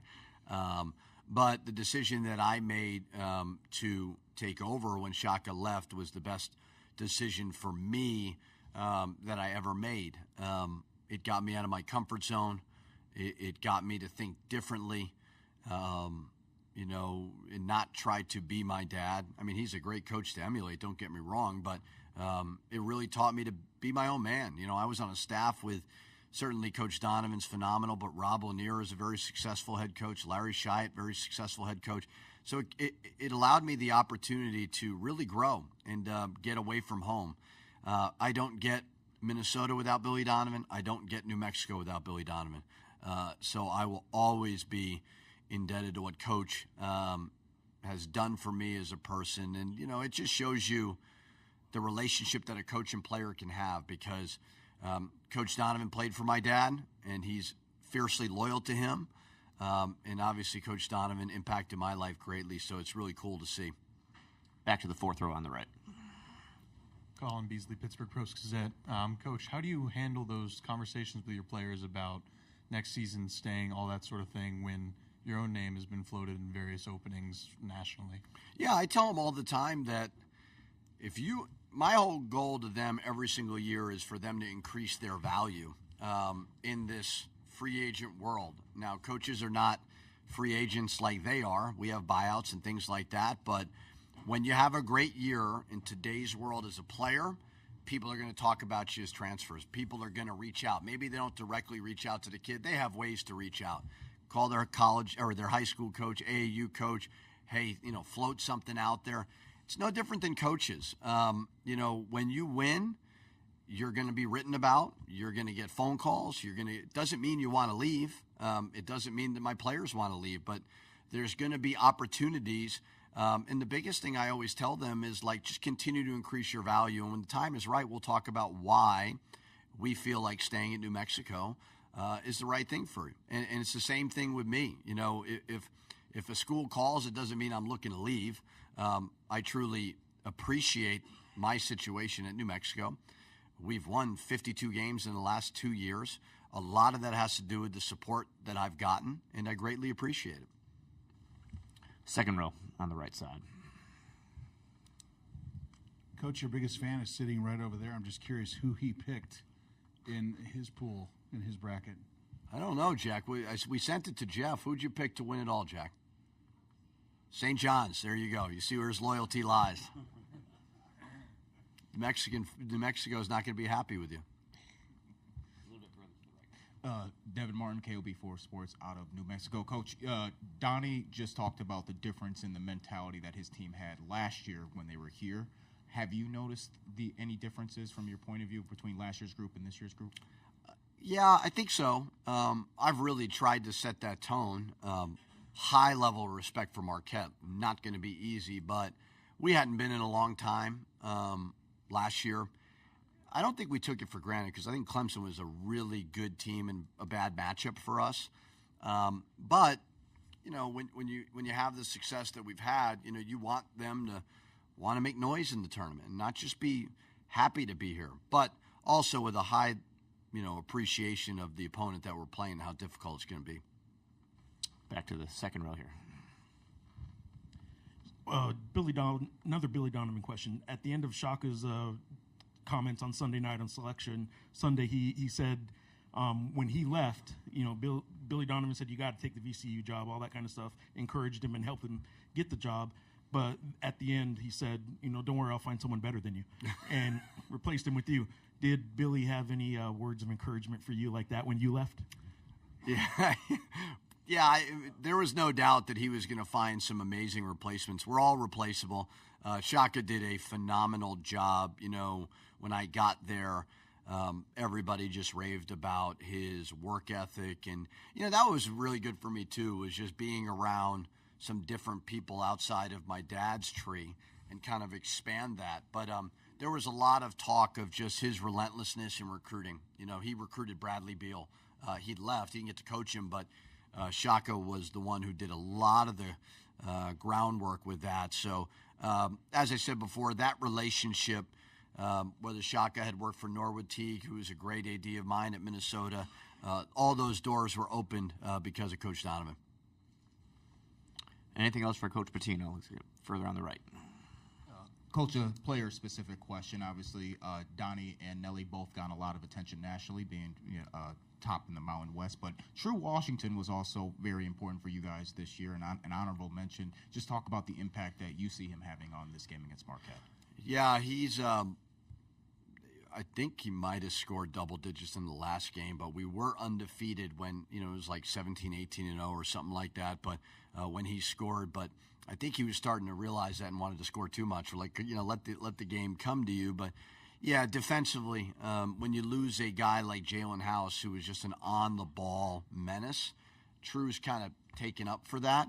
But we need, and all of our guys know this, it can't just be Nelly and Donnie. It's got to be other guys stepping up. And True's had some great moments there. And the growth, it's really fun to see, and I think he's a guy, if he comes back, like all of them, who knows, he could really make a big jump. Left side, third row, please. Joe Rady, Associated Press. Coach, when other schools come to you about openings and everything, how much more do you study things maybe based on the Minnesota experience, but also with NIL and everything? How much do you have to dig and investigate, maybe comparing to where you're at right now?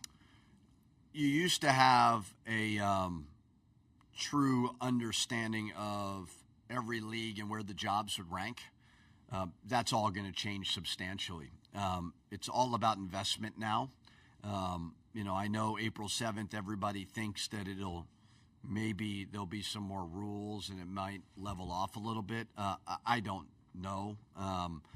But it's not as much about practice facilities anymore. It's not about everybody's chartering. Everybody has all those things. Do I think that NIL and rev share is everything? No, I don't. But if you do not have it, you have no chance.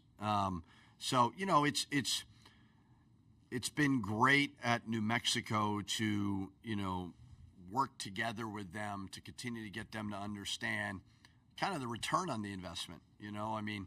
These players, they're the reason why we sell out the pit. They're a reason why you're getting almost 10,000 in Thomas and Mack for the Mountain West tournament.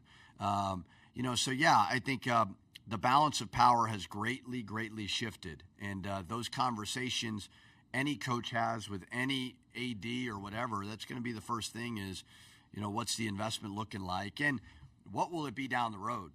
Because this landscape is crazy. Coaches are still getting fired for not winning enough games. So as a coach, you got to be in a place you can win, and certainly New Mexico is that. Any other questions for Coach? All right, we're all set. Thank you. Thank you, sir. Good to see you, buddy. Yeah. See you.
All right, welcome back to the interview room here at Rocket Arena. We appreciate your coverage of the opening rounds of the NCAA Tournament.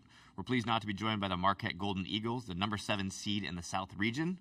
Just a few housekeeping items before we get started. As a courtesy to other media members in the room, please remember to silence your cell phones. We have microphone holders on either side of the room. Please raise your hand for a mic to be brought your way. And when you do ask a question, please introduce yourself and your affiliation. All press conferences will be transcribed electronically by ASAP Sports. Please note that the recording of press conferences on cameras or cell phones is prohibited throughout the NCAA tournament. With that, we will go straight to questions from the media for our student athletes from Marquette. We're going to start on the left side in the 4th row. Hey, Great question. guys, Will Graves, Associated Press. This message is for Cam. I guess, why did you decide to stay after Woj left? What was it about Shaka that made you want to stick around? And what does it say about the direction of the program that you guys have sort of stayed out of the portal and kept this nucleus of guys together for these last few years? Yeah, this guy next to me was a huge reason of us deciding to stick with Coach Smart rather than Coach Wojo.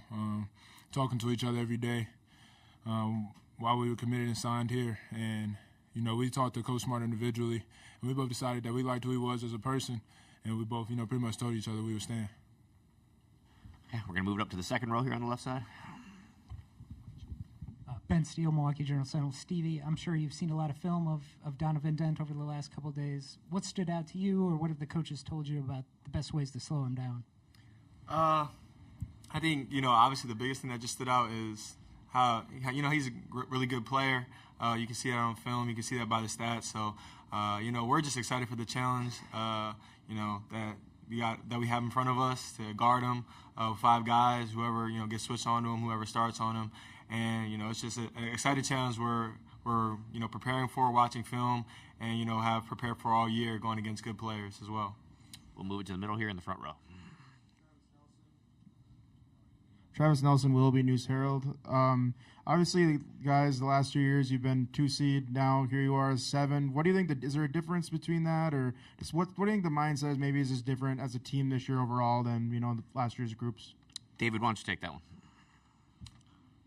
No, we kind of take the approach that seeds don't matter. As we've seen, teams we've played, teams we lost to, seeds really don't matter. Anybody else want to add to that?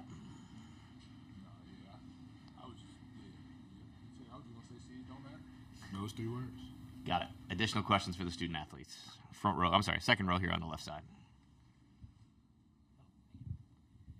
Drop. A lot of these NCAA tournament games come down to free throws at the end. You hit some big ones last year against Colorado. What do you think goes into hitting those clutch free throws? Just being confident. Like you said, a lot of the games comes down to that. A lot of good teams. And I think we made a big emphasis on not only the late game shots that we determine as clutch, but earlier in the game, making it all our free throws. The best teams in this month make their free throws. They win games that way. So those late game free throws definitely count, but all of them matter. Additional questions for the student athletes back here on the left side. This is for all 3 of you guys. What does it mean, or why did you guys sort of stick together, right? I mean, what you guys have is pretty rare, right, this sort of stability. What was it about the group that made you guys want to stay? And then does it say something about did you guys take that as the fact that Coach didn't go into the portal to look for a bunch of guys? Did that sort of say something to you guys about the belief that maybe he had in y'all as a team? We'll go down the line, starting with Cam. Most definitely. I was about to say most of that is because of Coach Smart, the type of coach he is, the type of man he is. And, we've really taken on his personality as a team. And that's one of the main things I love about this group. And, yeah, man, we all love each other. We spend a lot of time with each other. And, it's a very high level. So knowing that Coach isn't just necessarily going in the portal, just fishing, that gives us the confidence and the continuity to, go after it as a team and come together and make each other stronger. Yeah, for me, when I think about that, I feel like, one, to answer the first question, I feel like it would be impossible to tell, like, anybody, like coaches, teammates, each other, like we're going to a different school just because, like, of the relationship we have, how much we've been through together, how much we helped each other get through. So, that just seems impossible. And then, just Coach, trusting us, gives us confidence and makes us want to go out there and prove him right, really, because, obviously, if we don't win, if we lose games, media's gonna, say something about how he should have went in the portal, how he should have done this, how he should have done that, how we should have done this, how we should have done that. And the only way to end all that is just to win. So that's just our goal, being here for the 4th year in a row as seniors, just to go out there, compete, and win. Yeah, like these guys said, we really rock with each other, and Coach also rocks with us. And like he pointed out, he doesn't go into the portal, so that belief in us just makes us stronger. And every year, every summer, it was our job to get better and to make each other better and sharpen each other's iron. So we have 100% belief in all of that. We're going to flip it back to the right side here in the 3rd row. Yeah, Luke Taylor, Full Court Network. And I just have 2 quick questions. The first question is, do you like Coach Smart with hair or without hair better? I've only known him with hair, so I'm going to go with hair. That's my dog. He can, whatever he pull off, he going to rock it. He going to rock whatever you rock, whatever it is. Okay, fair enough. One word to describe Coach Smart. Stevie, you want to take that one? One word. I would say passionate.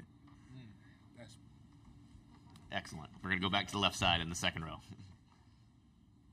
Hey, Cam, Coach Dre's back after having his knee surgery. What's that mean to you guys, just to have him hanging back around again? Man, it's great just to have his spirit, man, the spirit around. And even when he was watching the games at home, he was calling Coach at halftime, telling us what he see and talking to us.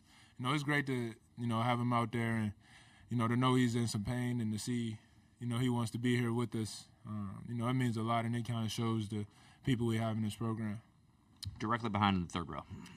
Kaylin Wright, Marquette Wire. Stevie, New Mexico plays at a pretty fast pace, so I guess how do you think the way that you guys play defensively can kind of counteract them in transition?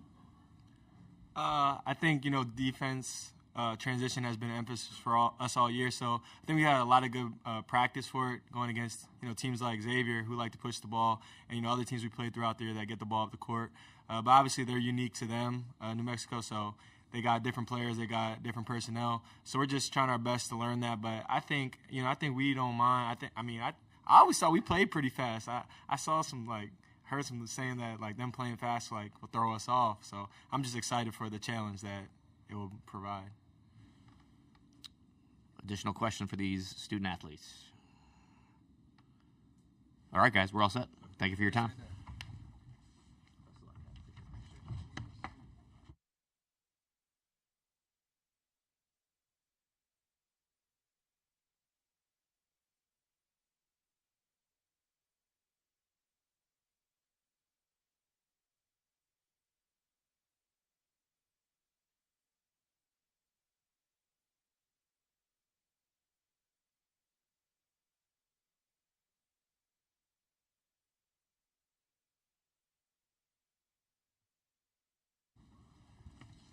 All right, we will continue here with the Marquette Golden Eagles. We are joined by head coach Shaka Smart. Coach, you want to start us out with an opening statement?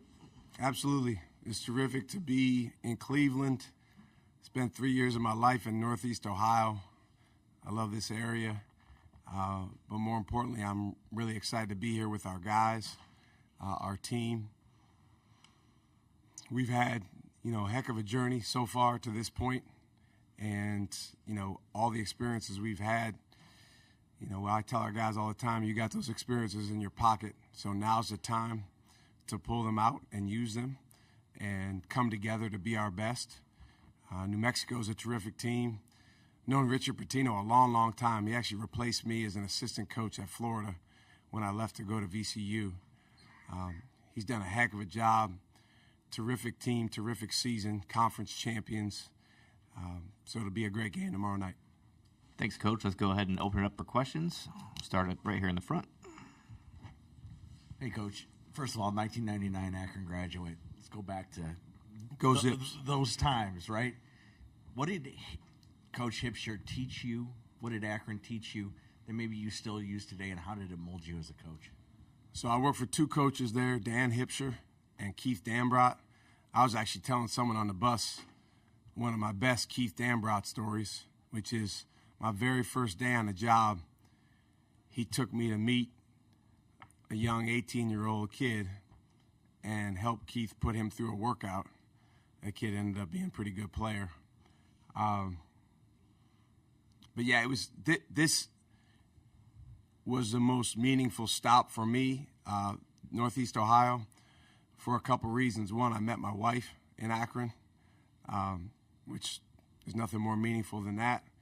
And then number two, when I got here, I was 26 years old, my first Division I assistant coaching job, and I mean, I just didn't know what I didn't know, and I had some people that believed in me and gave me an opportunity that I didn't even really probably deserve yet. But I just grew a lot, and from Hip, I learned a ton about motion offense. He's as good of an offensive coach as I've been around. And then from Keith, you know, I got a list as long as Santa Claus's list in terms of the things he taught me. He's probably the guy that I've been closest with of anyone that I've ever worked with. Thanks, Coach. We're going to flip it to the left side here in the second row. Shaka, how's the prep work in the days before an NCAA tournament game? How has that evolved for you over the years? It's evolved a lot because, you know, Stevie described me as passionate. Sometimes I overdo it. So when I was a younger head coach, I mean, I would stay up till like 2, 3 in the morning on Sunday after we found out who we were playing. And you're not going to win the game on Sunday. So I think understanding that winning, there's a lot of things that go into winning, but most importantly, the three guys that were just sitting up here and their teammates being in a good place, being connected with each other, having the clarity of mind and the freedom to go out there and make plays, because it does feel different as a player and to some extent as a coach when you're coaching in the postseason or playing in the postseason. So my job is to help them with that. And so I put a lot more time and energy into, you know, that spiritual, mental, emotional preparation for the guys than I once did. Third row on your far left, Coach. Joe Rady, Associated Press. Coach, with Coach Dambrot, biggest thing you learned from him, kind of rolling through the punches and being a survivor, because early in his career he got knocked down, but also what's it like kind of seeing Drew Joyce, who you coached at Akron, kind of develop too as a coach? Drew Joyce was the first player to ever curse me out as a coach. So I'm a coach and he's a player. I never forget it. Drew's got a bright future. I was at Drew and Romeo and LeBron's graduation party. And there's only one reason for that. It's because of Keith. I mean, Keith treated me like a brother from the first day that I ever met him. I've never been around someone that was so sharing and giving. And again, he's the guy that I've been the closest to in terms of people that I've worked with. It was so much fun. And the biggest thing he taught me actually is he would always call people when they were down, like other coaches after they got let go or people that were going through tough things. And he would always tell me, like, well, everybody calls you when things are going well, but you got to make sure you're checking on people when things are not going as well. And he just had a way about that. And then the second biggest thing, it's the most profound thing ever in coaching. You ready for this? Spending time. He would always be like, we got to spend time with the players. We got to spend time. We got to spend time. So it was, you know, every day going to lunch where the guys are going to lunch. It was every day, you know, finding them, spending time with them. He was very, very hard on them in practice, very hard. And so he had a rule. We all had to spend 10 minutes in the locker room with the players after practice, repairing some of the relationships because those practices were crazy. I mean, Steve said I was passionate. I mean, his was on a different level. But he taught me a lot. We're going to stay on the left side, Coach. Fourth row back. Shaka, Will Graves with the AP. Was it a conscious decision to sort of not dabble too much in the portal the last few years, considering the group that you have? And then obviously you're going to lose, you know, a bunch of dudes. I mean, is that something that you might have to go revisit here as you head into next year? It was absolutely a conscious decision. You know, a lot of people have thoughts and want to comment on, the different way we do things and ask about it. We don't have time in this setting for me to adequately explain to you why we do what we do. So I'll give you a really short answer. We value relationships. We value growth. We value victory. And those are very basic values. I think most coaches would probably say that they care about those things. But it dawned on me several years ago, well before I got to Marquette, that a lot of us as coaches can tend to be hypocrites when we say we value something, but then our actions demonstrate something else. And so, yeah, we had a really good group of young guys my first year at Marquette that we felt like could develop into really good players. 3 of them are in the NBA right now: Omax Prosper, Oso Iguodaro, Tyler Kolek. I just got off a FaceTime call with Tyler, and he said, I can't watch these games because I'm going to start to cry. That's how much I miss it. And that's a message out there for any young players. Like, this is special. And coaches, too. This is special, being part of this. So we felt like, I remember after our first year, Tyler actually said, man, we got to go get a big guy. We're losing Kerr. Kerr was our starting big guy. I said, no, Oso's going to be just fine. And he was. But you bring up a great point. Every year is different. And, we've lost from that initial core group of young guys, 3 guys that are in the NBA. And then after this season, 3 guys that, have been integral parts of what we've done, the last 4 years. And so it's definitely going to stress test our way of doing things. I tend to err on the side of, really, really pouring into the guys we have and focusing on them. And there's a lot of reasons behind that, again, we don't necessarily have time to get into now. So, yes, we believe in our way of doing things. Bounce it back to the right side, Coach, 4th row. Luke Taylor, Full Court Network. I have 2 questions. One we couldn't get out of Coach Mo. Would you say you're a better coach bald or with hair? I'm a better coach with better players. So, let's see. When I was bald, I coached Joey Rodriguez, Jamie Skeen, and those guys took us on a magic carpet ride to the Final Four. I was bald, but I could have had a full afro. I mean, it wasn't my hair. It wasn't me. It wasn't anything about me. That's the thing you learn in March. It's very, very humbling, is that I don't want to say coaching's overrated because it does matter, and players need you to impact them in a way that helps them be their best and helps them maybe even be more than they would have been without you. But, man, the teams that come together and make a decision, you can see it in their eyes, and that has very little to do with the coach. All right. He had another question. Go ahead. Hey, Coach, what would you say your identity is right now as a basketball team? Our identity? Well, this is always aspirational, so I'm not saying that we're perfect with this. But our identity is 3 things culturally, 3 things defensively, 3 things offensively. And they are present, connected, desperate, vicious, disruptive, unselfish, fast, decisive, selfless. So that's who we want to be. Now, when you play really good teams, that stresses that.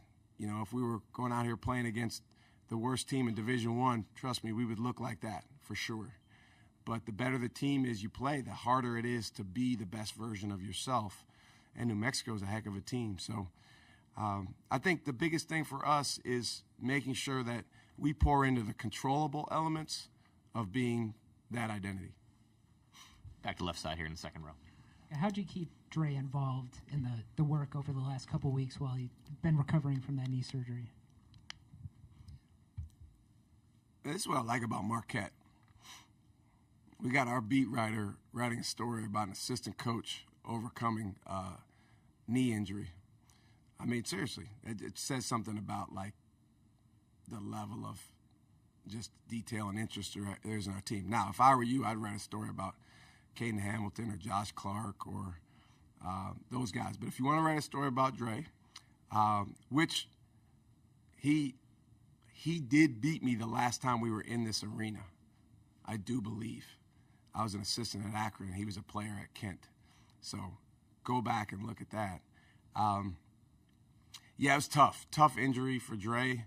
Middle of the season, had to have surgery. And, you know, as a coach, you never want to be away from your guys. You never want to be away from the staff. So it was a big just disruption for him. We don't have anyone else like him on our staff. So when he was gone, there was definitely a void.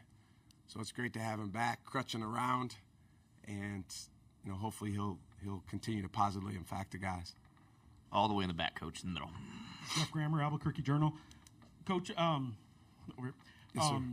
a lot's already been talked about, and forgive me if you've already talked about this. I came in after you started, but the Cam and Donnie matchup, but I don't imagine they're actually going to be defending each other very often. Yes. Can you talk a little bit about what Stevie brings defensively? I imagine he will get a lot of the Donovan Dent matchup, and then also True Washington on New Mexico is probably going to be doing a lot of the defense on Cam. Can you talk about those two matchups? No, and I appreciate you bringing that up because I was just talking to the radio guys about this.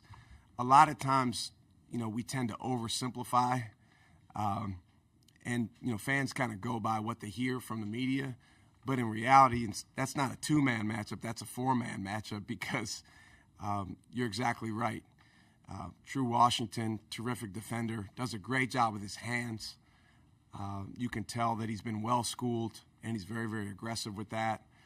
And then Stevie Mitchell, for us, is always our guy that we put on an elite guard like Donovan Dent. So that matchup will involve all four of those guys, plus their teammates, you know, because when you're out there on the court, there's 10 total guys, and the help defense and the pick and roll coverages and those sorts of things really, really matter too. But Dent's a heck of a player. I told the guys, you know, when we first started introducing New Mexico, understand this, he averages more points per game than Cam and more assists per game. You know, in a league that's comparable.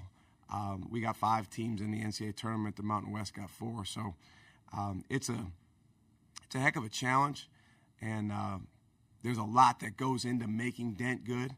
I think Nelly Joseph is a big domino for Dent and the rest of the team. Dent's obviously unquestionably the best player, but Nelly Joseph, man, I mean, the motor with which he plays and the way that he impacts the game on both ends of the floor is incredible. Back to the front here. Brad Bourneval again, the Akron Beacon Journal. We're talking about you guys having 5 teams in. Mountain West has got 4. They're talking about expansion to 76 teams. Who is it going to help the most? Do you think will it help the more mid majors getting that second, third team in, or do you think it's going to be, you know, kind of shifting back to the Power 4 conferences again, as far as where the power lies? What do you think? You know the answer to your own question. We live in a time where the power, if you will, you know, use that word now, the power lies with the Power 4 in terms of those decisions. And I think that it is very, very, very difficult now, probably harder than ever, if you're not in the top maybe 6 or 7 conferences to make the NCAA tournament as an at-large bid. So John Gross's Akron team, for example, they're an NCAA tournament team, whether they won in that MAC championship game or not. Do they make the NCAA tournament without winning? No. A team like Drake, because the way that we've set things up with this system of quads, the reality is if you're in the better leagues, you're going to play like so many more. I mean, look at the Big Ten and SEC teams and how many quad 1 games that they've played. But if your record is like below 10% winning percentage, Is that better than not playing any at all? I'm not saying it is or it isn't. It's interesting. The NIT selection committee, I'm not sure if it still is, but has been for many, many years old coaches. And I've always said, well, why isn't the NCAA Tournament selection committee old coaches? Well, because it's too important for the coaches to decide. So, but yeah, I think if it expands, you'll see, power conference teams with losing records, get in. And not that those teams aren't good, but that's who has the power right now. Going all the way back. Coach, Will Weber from the Santa Fe newspaper. Richard Pitino jumped onto Florida staff in 2009 when you took the VCU job, and he has spoken extensively about the role Billy Donovan has played in the development of his career. I'm just curious, what role did Billy have with you in your development as a coach? He's incredible. I mean, I'm lucky. I work for 5 head coaches, Bill Brown, Oliver Purnell, Dan Hipsher, Keith Dambrot, and Billy Donovan, and all 5 of them impacted me in very, very significant ways. Billy is an expert at the psychological component of coaching. He really, he calls it DMM, disposition, mindset, and mentality. And he's just constantly thinking about that. And, I learned a ton. My goal was to go down there and be there for like 6 to 8 years because he's a guy that I looked up to ever since I worked his camp in 2000 as a 23-year-old kid. But I got offered a VCU job, and it was kind of a tough one for me because I didn't want to leave. I didn't even know if I was ready to be a head coach, but it was this unbelievable opportunity. And Billy was great with just, he didn't hold me back in any way. He encouraged me. He said, if you want the job, take the job. And then Richard ended up coming to Florida. And, obviously Richard has this kind of dual influence of Billy and then his father. Doesn't get much better than that. Right side in the third row, her coach. How you doing, Chaka? Darius Joshua, CBS 58 in Milwaukee. I know you've often talked about how much you guys ask of Cam. Do you ever at any time have to kind of talk to him about making sure he's not putting a lot of pressure on himself to produce, basically? Yeah. Absolutely. I mean, that's the key to this whole thing is if you're putting too much pressure on yourself, you're not going to be your best. But it's a fine line. It's a fine line because the reason that the best are the best is because they're perfectionists. But one of the things that I've learned over the years is if you're a perfectionist, you need to use just the right amount of your perfectionism and let go of the rest. If you use too much, you'll drive yourself crazy, literally. And if you don't use enough, then you're not going to hold yourself to a high enough standard. So that's the balance that we try to help Cam strike. I think he's done a terrific job this year. Believe it or not, Cam comes across as very happy-go-lucky and, always in a good mood and dancing around and stuff. Cam's got a lot going on up there, a lot. But he's handled everything really well. That's all the time we have. Thanks, Coach. Thank you.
Thank you for your continued coverage of the NCAA tournament. We're joined now by the student athletes from the Bryant Bulldogs, number 15 seed in the South region. For media in the room, please raise your hand for a microphone to be brought your way and introduce yourself and your media affiliation. Please speak clearly into the mic so ASAP Sports can effectively transcribe those answers.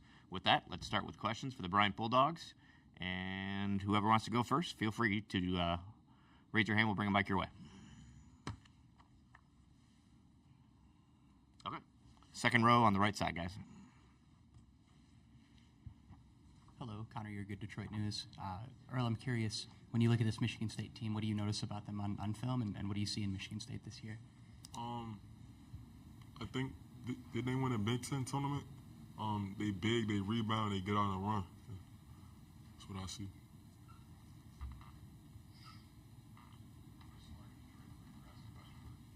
Guys, one of the things that we've heard about you guys is you like to run at pace. You like to run and score at a high volume. How does this game translate when you've got two teams that want to kind of push the pace and maybe see how you can test each other in transition? We'll have Connor and Raphael answer those, starting with Connor, please. Yeah, we're going to try to just play our game. We like to play fast. We know they like to play fast. So we're just going to try to do what we do. We played a couple teams like that throughout the year that's tried to push the pace on us and stuff, so we kind of got an idea how that's going to go. Obviously not to their level, but we're just going to try to push our pace and then get back in transition and try to slow them down a little bit. Raphael? I think the biggest thing is, getting back in defense. Like Connor said, we played some teams that played fast against us, so we kind of know what we have to do. For the student athletes from Bryant. Going to go in the fourth row here on the right side, guys. Luke Taylor, Full Court Network. Give me one word to describe Coach Martelli. Let's start with Earl on that one. That's a great question. One word. Discipline. Anybody else want to jump in on that one? One word is kind of hard. I could do two words. Players coach. Players coach. Raphael, why don't you round us out? I'll say toughness. We'll go back to the Detroit News here in the second row. Connor, I'm curious, when you say players coach, what are the sorts of things you see from Coach Martelli that makes you say that? Like, what makes him a players coach for you guys? He listens to us a lot, so like he's not afraid to, he always says we're out there playing the game, we're the ones on the court, so he'll come to us, ask us, what do you see, and he'll trust us and he'll listen to us and stuff. Not a lot of coaches do that. He might not always agree with us or do what we think, but he's gonna take our input and actually evaluate that and take that into account when he's making decisions. So that, and he's always joking around with us. He's a younger coach too, so he's able to relate to us and stuff like that. He tries to go and freestyle rap and stuff in practice sometimes. I'm not gonna say he's good, but he's a fun guy to be around. We're gonna go to your far left here in the second row, guys. Dan Lobby, Cleveland.com. Just kind of looking at your guys' paths to Bryant, and of course you're the veterans on this team now too. What does it mean for you all to kind of be here together with how, kind of your paths here, you all transferred in at different times to sort of have this moment together? We'll go down the line. We'll start with Raphael on that one. It means a lot to us, I know Herb made the tournament before, but Connor and I didn't make it before, so it feels good, man. It's a relief to just make it in my last year, so it definitely feels great. Definitely agree with him. It feels great to do it, and I think especially it feels great to do it with this group of guys. We've been around each other a lot, 2 years. We hang out every day with each other. We're really close. So just do it with our brothers. It's really special. Earl? Like they said, it feels great. Knowing all we went through was for something. It definitely feels great to do it with this group of guys. For sure. Second row, Chris. Solari, Detroit Free Press. This is for Connor and Earl. You guys don't necessarily have a lot of size depth in the paint, but you've got size across the board. How has that worked for you guys this year? We're having bigger guards, and how has that helped translate to what you want to do on the court? I mean, it shows like we very versatile. Like you said, we got a lot of size depth like all around. So like we can do a lot of switching. We can also help each other out. Yeah, we got a lot of positional size. So what we may lack in one position, we got an advantage in another position. So we kind of just try to play to our strengths, like in that sense. Any other questions for the student athletes from Bryant? Oh, back right. You made me ask this question. What's the one song that best describes Coach? We're gonna go down the line, guys. What's that one song he always singing? He always singing something from 8 Mile. From like 8 Mile. Eminem, Slim Shady, something like You know that. when he on the stage and he gets a freestyle. Papa Doc. Papa Doc. He's always freestyling that one.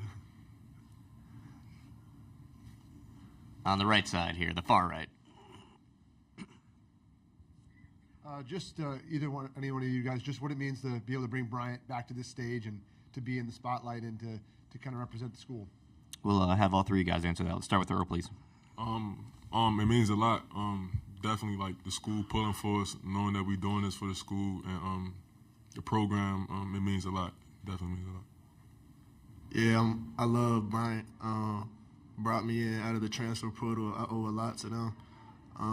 They brought me in, really embraced me, so it feels good to be able to give them something back and finish what they brought me here to do. It definitely means a lot, working out during the summer and the off season. I didn't want no personal accolades, We always wanted to just win as a team and go to the tournament as a team. And, we got it done. Anything else for these guys? All right. Thanks, fellas.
All right, welcome back. We're pleased now to be joined by Phil Martelli Jr., head coach of the Bryant Bulldogs. Coach, thanks for joining us. If you wouldn't mind starting us out with an opening statement, we would appreciate it. Yeah, it's different being on this side of it. My son is sitting right there, and I've sat in that chair, quite a few times with my dad, and watching him up here. So it's a special thing. It's special to be in the tournament. We talked about back in June with our guys. Last year was a good year, and we won 20 games. We were 11-5 in the conference. We finished tied for second in the conference, lost in the semifinals, and had a lot of people come by and say, good year, good year, good year. But I told them at that time, we're not chasing good, we're chasing great. And this is great. Being in this tournament, being on this stage is great. And the way these guys have handled themselves from that day in June till now, they deserve to have great, and I'm really proud of them, really happy for them that they got that. Thanks, Coach. Let's open the floor for questions, please. We have mics on either side. We can start in the front row here.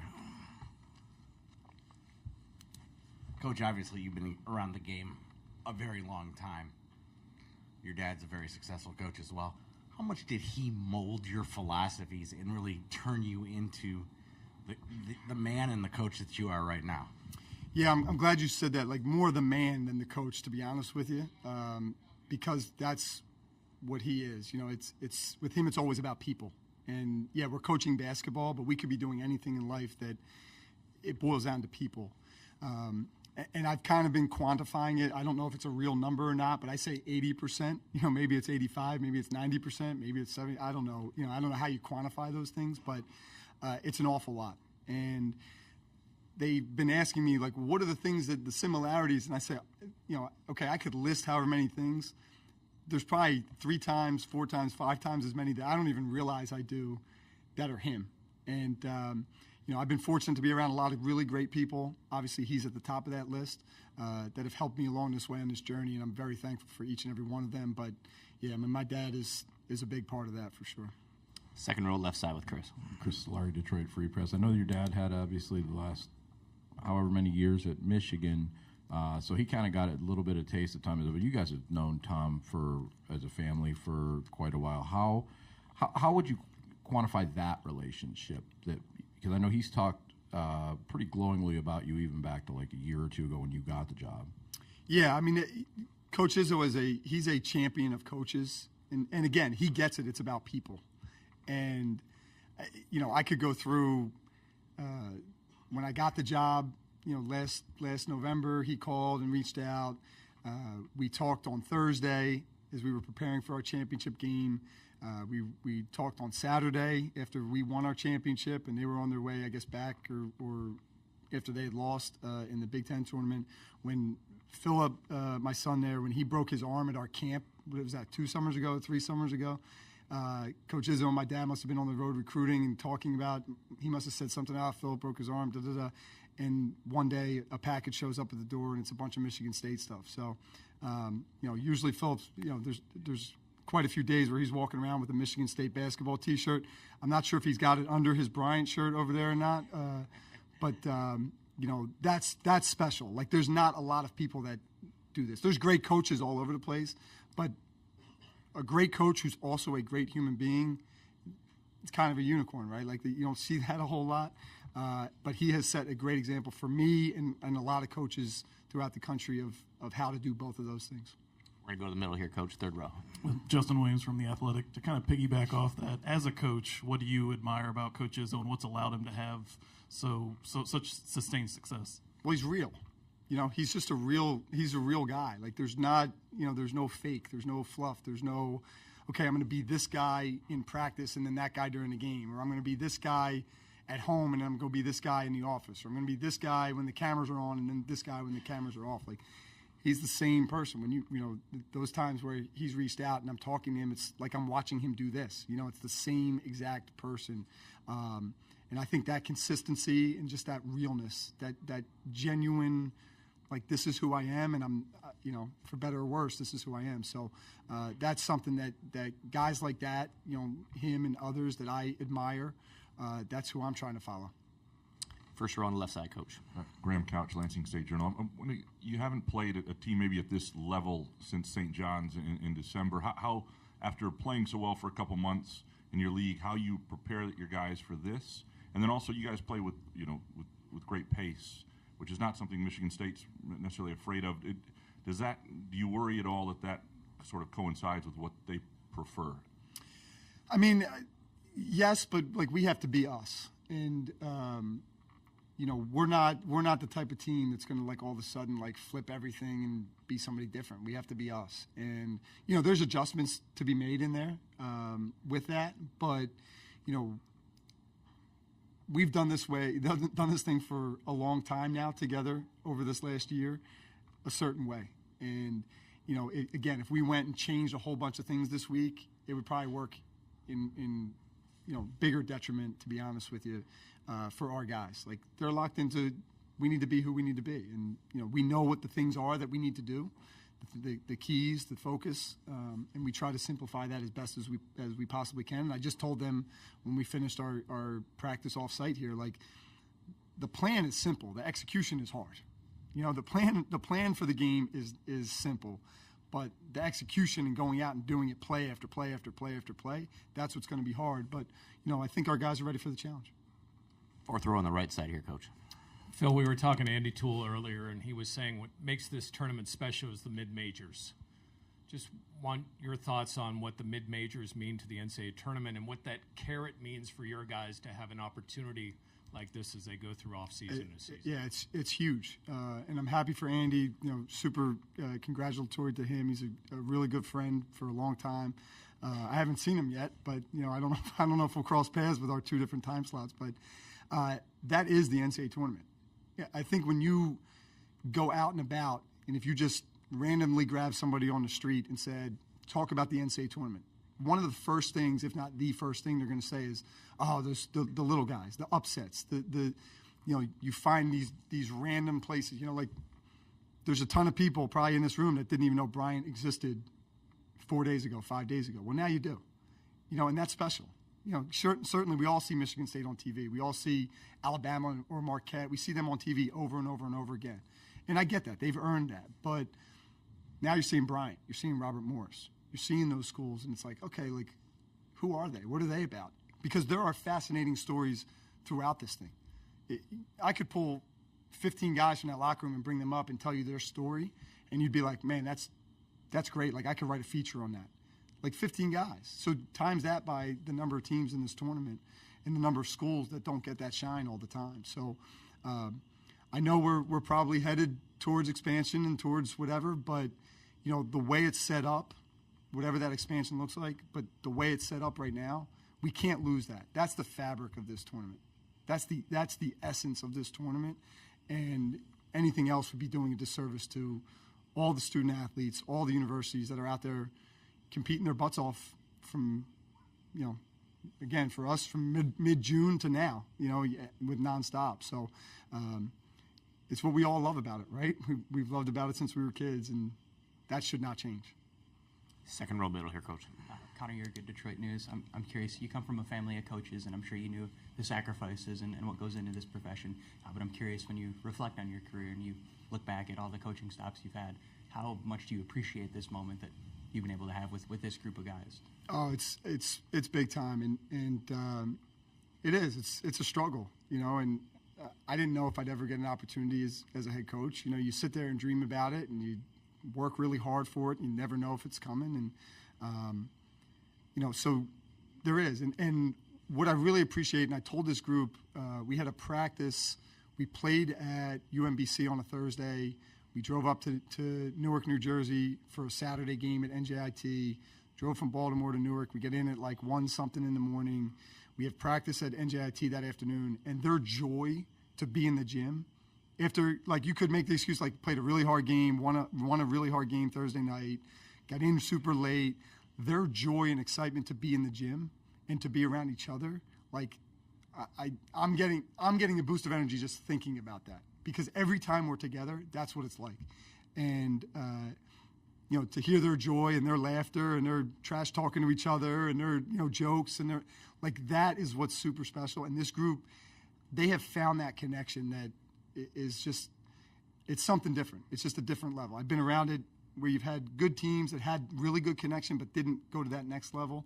This team went to that next level, and again, they got what they deserved, winning a championship because of it.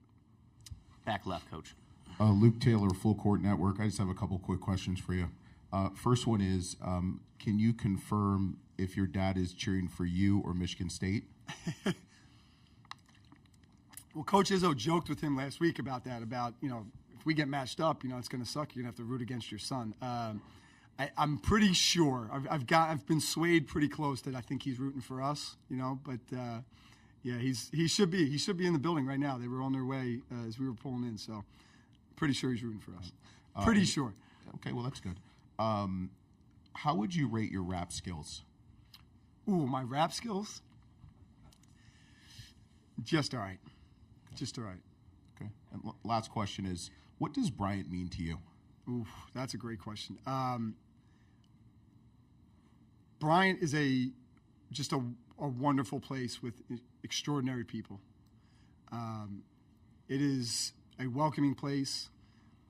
It's a place that brought my family in with open arms, and we moved here, and Philip was going into third grade, Mara was going into first grade, and Nate was just born, and now Philip's going into is in ninth grade, Mara's in seventh grade, and Nate's in first grade. I mean, our family has blossomed in our time at Bryant, and it's because of the people.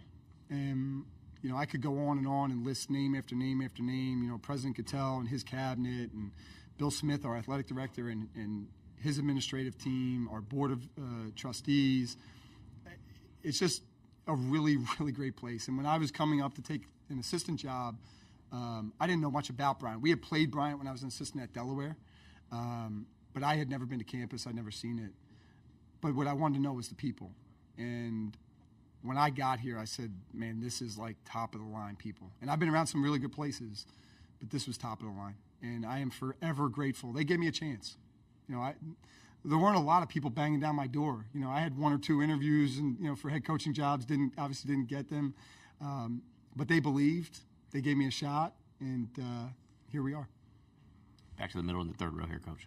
Coach, you mentioned sitting in these rooms when your dad was doing this, and obviously you played in the tournament as a player. As a head coach now, is there anything so far that you've realized about this experience that maybe you didn't recognize or appreciate before? It's a lot. It's a lot. Poor Tristan, every time he tries to get my eye on something, I go, what? Now what? Like, what is it? But it's an awesome thing. Like, I wouldn't trade it. When we were leaving the office, or when I was leaving the office at like 1:30 Sunday night into Monday morning, and the assistants were still, kind of wrapping up work, after the selection show, I said that to them. I said, like, we're going to be tired. We're going to be exhausted. We're going to work really, really hard this week. We're going to probably do more this week than, any normal week. But this is the good stuff. This is the good stuff. Like, we've worked really, really hard to get to this point. We've worked really, really hard to earn an opportunity to work really, really, really hard. And that's what it is. And I wouldn't trade it for anything. I really wouldn't. Back to the left on the second row here. Chris Solari, Detroit Free Press. I'm wondering, because obviously your dad and Coach Izzo have been on the, I guess you would say, the back nine of their career, and your dad stepped away. As a younger coach right now, having that bridge of seeing the way it used to be to where it is now, where do you feel the game is headed with all the NIL changes, with talk of expansion, big bloated conferences? I'm wondering, from your perspective as a coach, where is it headed? Well, the game is the game, right? Like, the game is the game. Like, Michigan State's going to play Bryant tomorrow night at 10 o'clock, which will probably be closer to 11 o'clock. But, so the game is the game. Now, all the other stuff, yeah, it's ever evolving. It's ever changing. And, I'd be guessing if I said I knew exactly where it was headed. I don't think any of us really, really know. But there's still a market for having a great game and a great product and great college basketball out there. And, again, does it look different than it did 5 years ago, 10 years ago, 20 years ago? For sure it does. But it's just different. And we have to find the things that we need to stay set in, that, hey, these things can't change. But knowing that there's things around us that are changing that we have to adapt to. So is it more transactional than ever? Of course it is. But there was always a transactional nature to this. It didn't involve NIL, it didn't involve some of those things, but it was. But I still think there's a major need for the relational part. And that's what we focus on every day. It's like we're just focused on the relationship piece. And, you hear coaches talk about, well, I know half my roster's in the portal and this and that. Yeah, that's probably, we're all dealing with that. But I don't think it takes away from the relationship piece. And that's something, again, goes back to my dad of like pour into your guys. That's what I see. I see just pour into them, get the best out of them. And then, yeah, there could be hard conversations, a week, 2 weeks, a month from now where it becomes more transactional. Either way, right? From the player side or the coach's side, it can be transactional. But I do think there's some of those things that we still have to stay steadfast on, that relationship piece still matters. The pouring into people still matters. Understanding that the game is still the game. When we go out there, there's no dollar signs on that floor, right? There's not, well, that guy makes that much money and my guy doesn't, so that guy wins. Doesn't matter, right? Like we go out there and I don't know what their team gets. I know it's more than whatever our team gets, but that doesn't matter. You still have an opportunity to play and compete, and the score is what will matter at the end. Those are the numbers that will matter, at the end of the night. Anything else for Coach Martelli? I do want to make a quick. I want to thank our conference, the America East. Our commissioner Brad Walker sitting in the back. Like I've been blown away in our when we moved from the Northeast Conference to the America East, and it's no slight to the Northeast Conference, but the America East, it is run at a high level, and it's because of Brad and his staff, and the coaching in our league. The coaching in our league is fantastic. And again, I know a lot of people probably. Maybe you saw our championship game, and that was your introduction to the America East. If you saw that, but the coaching up and down the line, the play is outstanding, and it's because of Brad and his leadership that has elevated this conference. And I do want to make a special thank you to him for his leadership and his mentorship, through these last 2 years for me. So thank you. Well said. Thanks, Coach. Thank you, guys. Thank you. Appreciate it.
All right, welcome back to the interview room here at Rocket Arena. We appreciate your coverage of the opening rounds of the NCAA Tournament. We're pleased now to be joined by the Michigan State Spartans, the number 2 seed in the South region. We have microphone holders on either side of the room. Please raise your hand for a microphone to be brought to you. And when you do ask a question, please introduce yourself and your media affiliation. All press conferences will be transcribed electronically by ASAP Sports, so please speak clearly into the microphone for those purposes. With that, we will open it up to a Q&A with Michigan State student-athletes, and we'll start in the front row. Travis Nelson, Willoughby News Herald. Obviously, you guys got here, I think, like yesterday or whatever. How do you feel about Cleveland so far, and what do you think about how excited are you to play here? We'll go down the line there. We can start with Jeremy. It's been great getting out here. You know, we got to get some rest, we got some food, watch some film and stuff. But other than that, Cleveland is pretty nice. Yeah, it's been good so far. Got here yesterday. Got to, get settled in, watch film like Jeremy said, and, we're just looking forward to our stay. Cleveland's been nice, man. It's been chill, man. The vibes have just been great. Our team, man, we're just bonding. Just trying to go and get a win tomorrow. Super excited to be here, first of all. First time being in Cleveland. I'm enjoying it so far, so hopefully I get to stay a couple more days. Additional questions for the student-athletes from Michigan State. We'll go on the left side here in the second row. Dan Lobby, Cleveland.com. Jeremy, I'm just wondering, after everything you went through, to kind of be sitting here on this stage, getting a chance to play in this tournament, what does it mean for you? It really means a lot. Just the fact that last year I got to watch and, kind of be a part of our game in North Carolina. So just now this year, I'm able to, be able to play in my first NCAA tournament appearance. So just grateful. To the front row here on the right side. Jaden and Trey, obviously you guys have both played in March Madness before, and now you're back as, the veterans of this team. Like, what does it mean to this season be leaders and, kind of show these two guys, Jeremy and Jace, what this is all about? It means a lot. Don't take it for granted to be playing in a tournament. So, we definitely all excited to be here and ready to go.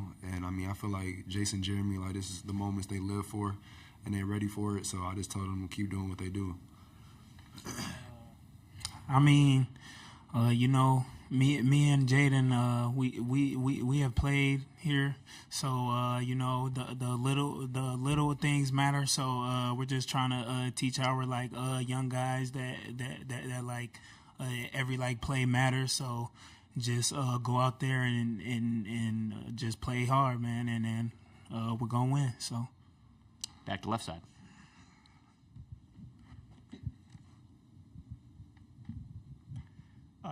Trey, I know your role's kind of evolved.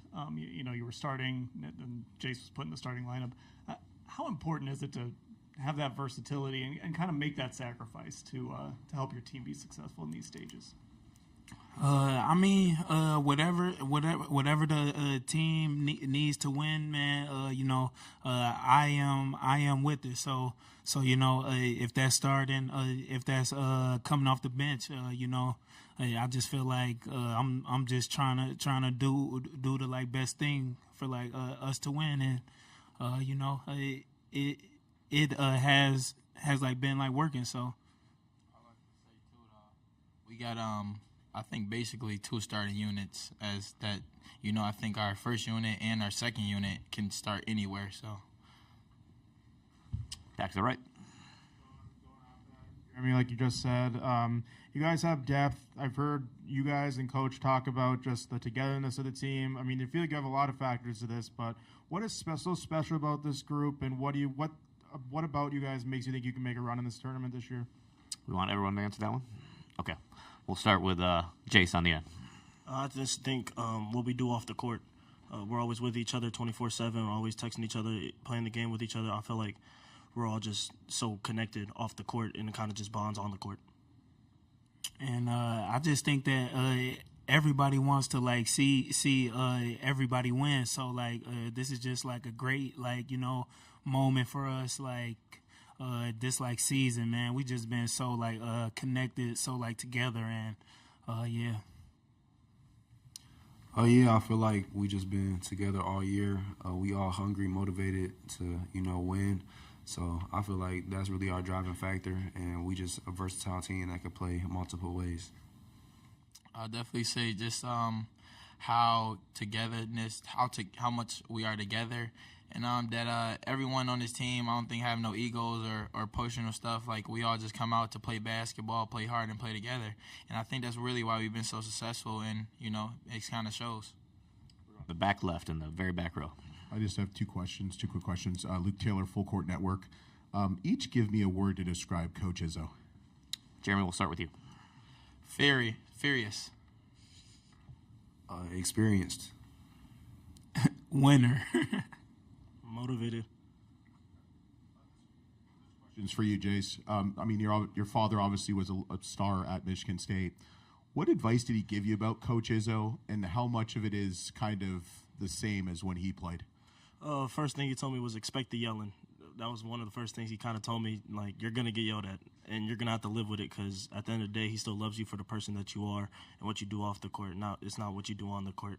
So I knew whatever he was going to tell me, I should take it with a grain of salt because I know that he's still going to love me at the end of the day. So I kind of felt like that was one of the biggest things that he's told me so far, just about playing with Coach, and that he's experienced, so get to learn from him. He's been here 30 years, been coaching 40+, so I know I can learn a lot of things from him. Anything else for these guys? Right side, fourth row.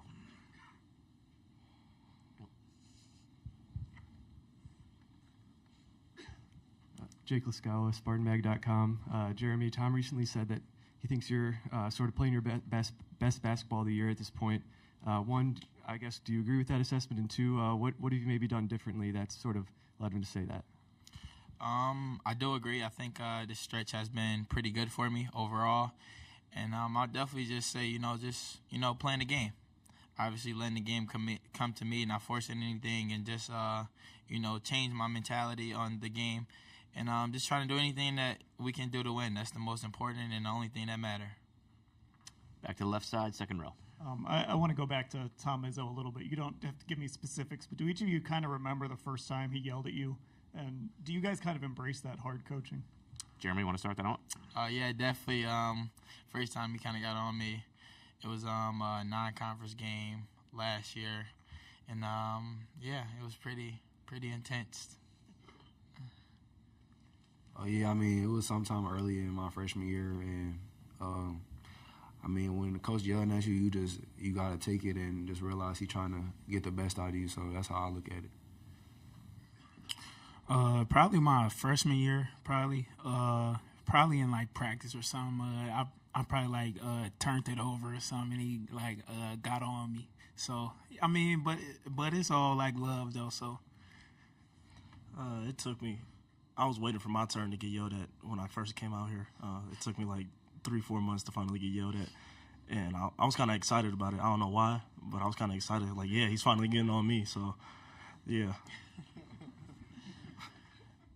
Anything else for the student athletes from Michigan State? All right, fellas. Thanks for your time. Best of luck tomorrow.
All right, welcome back. Wrapping up today's press conferences with the head coach of the Michigan State Spartans, Tom Izzo. We'll start out with an opening statement, and then we'll open the floor for questions. Coach?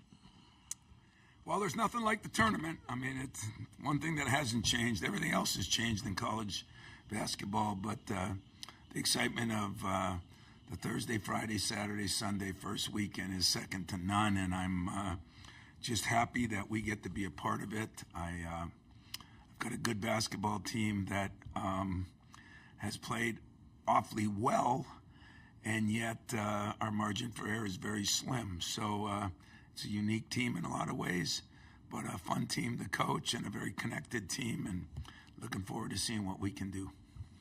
Thanks, Coach. Let's open it up for questions. We'll start on the left side here in the third row.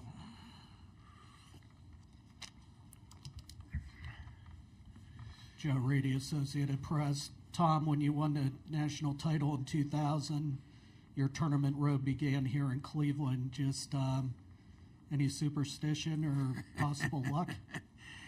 Yeah, I got the same socks, underwear, and hat on, but other than that, no, you know, it was interesting. I called one of my former assistants who's now with the Phoenix Suns, and he said, you know, we started in Cleveland. I was on the bus on the way down here, and I talked to Mateen Cleaves, and of course, you know, I just wish it worked that way, but I'm not sure that's God's plan. You know, it's great. It brings back good memories, but you know, the sad part is none of my guys were born then, so so I'm not sure they're thinking, "Whoa, yeah, we started back then." No, I am. I was born before that, but no, it was good memories, and we did start at Cleveland State. We played at then, and I'll never forget it, even though it's been too long ago. Front row, hit right on the right side. Travis Nelson, Wilby News Herald. Coach, you talked about just the Cleveland start there, but also there's other connections of this year. I mean, you got obviously with your relationship with Phil Martelli Jr. and then Vandy being here, and then, I mean, just talk about just other connections. It feels like things are just coming full circle for you, you know, 25 years later. Yeah, his damn dad is in my locker room right now, you know, and thank God he brought his wife with him, so there's a little joy in the locker room. But Phil's been a good friend, you know, not forever. We became good friends in a short period of time, and working on some of these crazy things that are going on in college basketball, and I have incredible respect for him, and both his sons, you know, I know got into it. Jimmy's at Penn State, so he's in our league, and of course Philip has done an incredible job. I mean, the job he's done there in 2 years is remarkable, and I think he's destined for stardom. And you know, we have a lot of concerns. He's got a unique team with their size and everything, but they play hard. You know, I built my team on playing hard and rebounding well. They rebound the ball really well. They play really hard, and they've got some unique matchup problems for us. So I'm looking forward to the game, but I'm just making sure Phil, you know, he was at Michigan for a while as an assistant. He's probably giving him our scouting reports because blood is thicker than water, and I guess I don't blame him. Back to the left side here in the second row, Coach. Dan Lobby, Cleveland.com. Coach, Jeremy Fears was telling us that he kind of thinks you guys have two starting fives with all your depth. How has that helped you guys, and how important is it to have that bench group? Well, you know, we've outscored teams on the bench. It's been incredible. We've gone a lot of games where we've had all 10 players score. I mean, it's unique. And yet, as normally should happen and could happen and would happen, as people started, you know, Jeremy and Jace, they started separating. I definitely have 7 starters that I could start at any time, but there is getting to be a little separation. Guys are playing, but we're still playing 9-10 guys. And I think what it does is it helps the chemistry, it helps the camaraderie. They pull for one another, makes the practices better. And one thing I think I've found out, now I'm not a doctor, I'm not a medical guy, but we've had less injuries, like none, all year. And I don't think in my 30 years that's ever happened. And it's because both in practice and games, I don't think we're wearing people out as far as ourselves. Hopefully we're wearing our opponents out, and that's helped a little bit. But I think mostly it's the chemistry that it's helped, and guys pulling for one another. Flip it back to the right, starting right here in the third row. Justin Williams from The Athletic. Coach, is it strange or humbling to coach against guys like Phil Martelli Jr. or Richard, who are the sons of kind of your peers in the industry? Is that a backhanded compliment, or what the hell is that? You know, you can just say it if you want to say it. But you want to add one more thing, you know, and I'm coaching one of my former players' sons who happened to win the games here to get us to a championship, and Jason Richardson and with Jace. So, yeah, you know, I'm not coaching anybody's grandsons, and I think it's an honor to be able to coach against some of your friends' sons, because they're your friends because you respect them, and you respect them, which means they probably raise good kids. And, you know, and I think Richard was in our league at Minnesota, could play against him. Philip play against tonight, you know.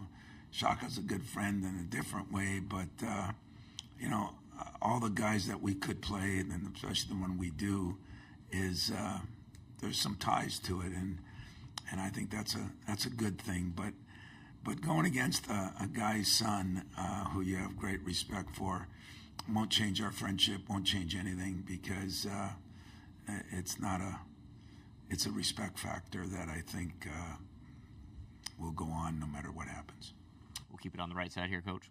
Yeah, just two quick questions, I guess. Luke Taylor, Full Court Network. First question I have is, just with the current basketball landscape, college basketball landscape, how is you and your coaching staff balancing still playing in the tournament and then the all other factors that are kind of influencing college basketball right now? I'll just say it's harder than most people think. Everybody tries to make it out to be like it's just part of the new regime and new. It's not. It's different. You know, there's coaches that are going to lose today and already have lost today. And now their work really starts. Keeping their players. We get people messing with people's players during the tournament and during their year. And so there's some issues, but I've done a pretty good job after 2 miserable years of dealing with it, being on committees and trying to fight the fight and realizing there's no winning the fight. So I've done a better job of saying, I don't worry and I don't talk about questions like you asked me just now. No insult to you, but I'm trying to just focus on my team and not worry about what's going to happen tomorrow or tomorrow night if we lose, or what's going to happen Sunday if you lose, or what's going to happen whenever if you lose. But don't let anybody kid you. There ain't any coaches that feel great about it, and I think there's been a lot of players, as you watch what's happened, you know, some made some great moves, but a lot of them made big mistakes. And so we'll see what happens in the long run. It's just something I'm not worrying about anymore. I'm just going to worry about my little Spartan team and see what I can do with them, and it's served me well. It really has. Seeing you have a lot of joy this year, more so than maybe last year, just with everything going on. What does Michigan State mean to you? Well, you know, I got married at Michigan State. My kids were raised at Michigan State. My kids went to Michigan State. I lived on the Upper Peninsula of Michigan, which is way up there where there's 11 months of winter and 1 month of poor sledding. And so I grew up a Michigan State fan in a state where maybe a lot of people are Michigan fans. We had a couple of basketball players from Menominee, a couple football players from Kingsford that went to Michigan State. So I always grew up a Michigan State fan. And so I'm not sure there's many guys in the world of any college that care more about their university, care where about it's going, want to be part of the resurgence, want to be part of putting it in the best possible place. I said Michigan State has been good to me, and I think I've been good to them. And my old boss, Judd Heathcote, once said that a good deal is a good deal for you and a good deal for me. If it's a one-sided deal, it's not a good deal. This has been a good deal for me and a good deal, I think, for them and the 600,000 living alums. So I coach and try to win for each and every one of them. Second row here on the right. Jim Comparoni, SpartanMag.com. You mentioned about the matchups and some of the things that Bryant poses. your team has worked with some big lineups and small lineups. How do you feel that has come around, and will this be a game in which you might need to do that? And how important is Cohen Carr defensively with his versatility? You've been working with him through the course of the years. Is he important for this one? And Cohen Carr has been one of our guys that has gradually, his shooting has improved so much, and his defense and his ball skills, and his best basketball has been the last month. And I think, this tournament could springboard him into a whole nother level next year. And so I think he will be important. I think one of the strengths that most of my teams have had over the years is we had some versatility. We could play big, we could play small. When we won the national championship, we played Wisconsin. I think the score was 2-3 at halftime, or 17-19, each one, whatever one you want to pick. And then 2 days later, we played Florida and scored 90 points. I think that's kind of been our motto, and that's been, we won't try to just impose who we are. We should be versatile enough that if we have to play a different style, it's all about winning. Whatever you got to do to win, and I kind of grind that into my guys. And so if we got to go big, we'll go big. If we got to go small, we'll go small. We want to run and do all those things. If somebody slows it down, I think we're equipped to play a lot of different ways. And I think that's one of the things that have helped us in this tournament over the 27 trips we've been here. All the way to the back on the right side, Coach. Hey, Tom, Jeff Hathorn at KDK Radio. How do you view the value of the mid-majors to this tournament? Well, sometimes I hate them, but most times I love them because, let's face it. The first thing I told my team, the first night we had a team meeting right after the selection. I said, you have uniqueness in your coach. There's things you like about me, things you don't like about me, but one thing you should know is I have experience. I've experienced the 215, with a great team getting beat by Middle Tennessee. I've been a 7 seed and made it to a Final Four. We've kind of did it a lot, a lot of different ways, and been involved in some upsets, and I've been involved in some upsets the other way. I think the difference with basketball and March Madness, what makes it so spectacular, but so, grinding for us and hit you right in the gut, is football when, now they're at 12 teams in their playoff, but it's the 12 best teams in the country. We have 68 teams of all different levels and all different schools that have 3,000 and schools that have 60,000. It's just so different, and everybody loves Cinderella. My mom was probably, if she's pulling for him tomorrow, she's 98 3/4 years old. I'm going to be mad at her, but everybody loves the underdog. Everybody loves the small school. Everybody loved when Valparaiso, I still remember the shot and the things that have happened, and I have great respect because those guys got to coach without some of the things we get at our level. And there are some great, great, great coaches at that level that are making a name for themselves and going to do some damage as they move up the ladder and get jobs here. So respect is off the charts. Do I ever see the tournament going to just, there's times I'd say yes, like when we got beat. But this is what makes it. This is the difference with the NCAA basketball tournament compared to just about any other tournament there is. We got 3 on the left side starting in the third row, Coach. Tom, with the expanded conference this year and some of the road trips you had to take, does that become an advantage this type of year because of the amount you've had to be on the road and playing in different places? In fairness, most of us in the Midwest, had to take one trip out there. In fairness to our brothers in the West Coast, they had to take 3 trips sometimes. And I think what's going to help us is we've had some tough trips where you come back and then all of a sudden you're playing 2 days later, and you don't have a lot of prep time, and that's what happens in this tournament. If you win tomorrow, you got a day to prepare, and then you play again, you know, and then you get a week off. But the quick turnarounds, I think the league and the way it is helps prepare us. The travel, you know, if we got out of this one, we traveled to Atlanta. It's not like we're traveling to Hawaii. I don't know what the travel does for some of them, but I think it does prepare you for adversity, you know. We went on our first couple trips, plane problems, weather problems, you know. You don't usually have those at this time of year, so we have no excuses. Row 2 on the left side.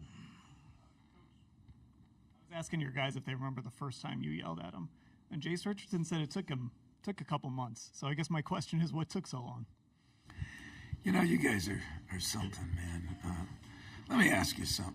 You know, what kind of kid were you when you were 5? Well, did you?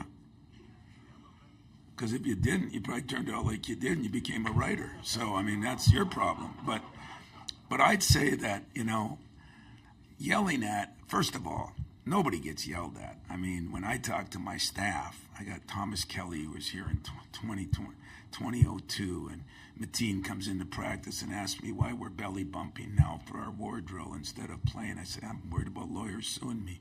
So, to be honest with you, you don't have to yell at your child if he doesn't walk into the street, if he goes to class and gets good grades. You know, what is the word insanity? It's when people do the same thing over and over and over wrong. If you let that go in coaching, you're getting fired. Your team's not winning. And most importantly, whether you believe this or not, that player that has a dream of where he wants to get doesn't get there. And so Jace is like a 3.9 student. He speaks more languages. I don't even understand them. He's worldly. He works on his game. He doesn't make a lot of mistakes. If he does, I'm going to tell him. But if I tell him once, it probably hits home. Other guys need a little more pushing, you know, and some guys need a lot of pushing. But you don't yell at people like you used to in the good old days where you could have some fun doing it and then you could laugh about it after. You know, my reunions are more about all the fun we had. You just don't look at it as fun. But when you accomplish championship level, I mean, let's take a look at some of the guys, you know. I mean, I grew up with Saban. Me and him started together. You know, sometimes he's not the happiest guy. I love him. I think he's the best because our job is to push people to do things that they don't even think they can do. Our job is to make them compete at a level that they have no clue how to get there. And most of their parents have no clue how to get there. Once in a while, you get lucky and a parent was a player. But that's hard to do, and so, yeah, and you get a very small time to do it in. So, yeah, Jace, you know, doesn't do a lot of things wrong. I got some other guys that, you know, what the hell do you want me to do? Get down on my knees and say, would you please guard somebody for the 4,800th time? That doesn't work either. Third row on the left side. Tom, you've reflected on what this place was, 2000, what it meant to you guys going on that run to the title. A while back, it almost became your home. You were rumored to be the head in line for the head coach of the Cavs. I know it's worked out for you at Michigan State, you could say, but have you ever wondered what might it have been like if you were a coach of the Cavs? Yeah, walking in the door today, I did. You know, I mean, you wonder. I don't regret. I had some great opportunities in the NBA, and you know, everybody has a choice to make, and I made my choices. But I'm just blessed that I had opportunities, and you know, and times have changed too. Who knows what coaches will do nowadays compared to what it was like 25 years ago? You know, our world has changed a lot. I get a kick out of people when they say, "Man, you got like pro rules." I always say, "Which ones are those?" We don't have free agency. We don't have a salary cap. We got beyond pro rules. So I never had a bad year or things went wrong and I said, boy, I wish I was, you know, in the NBA or something. I have tremendous respect for the coaches in the NBA. I think the coach here has done an unbelievable job. One of my former GAs is one of the top assistants here, Jordan Ott.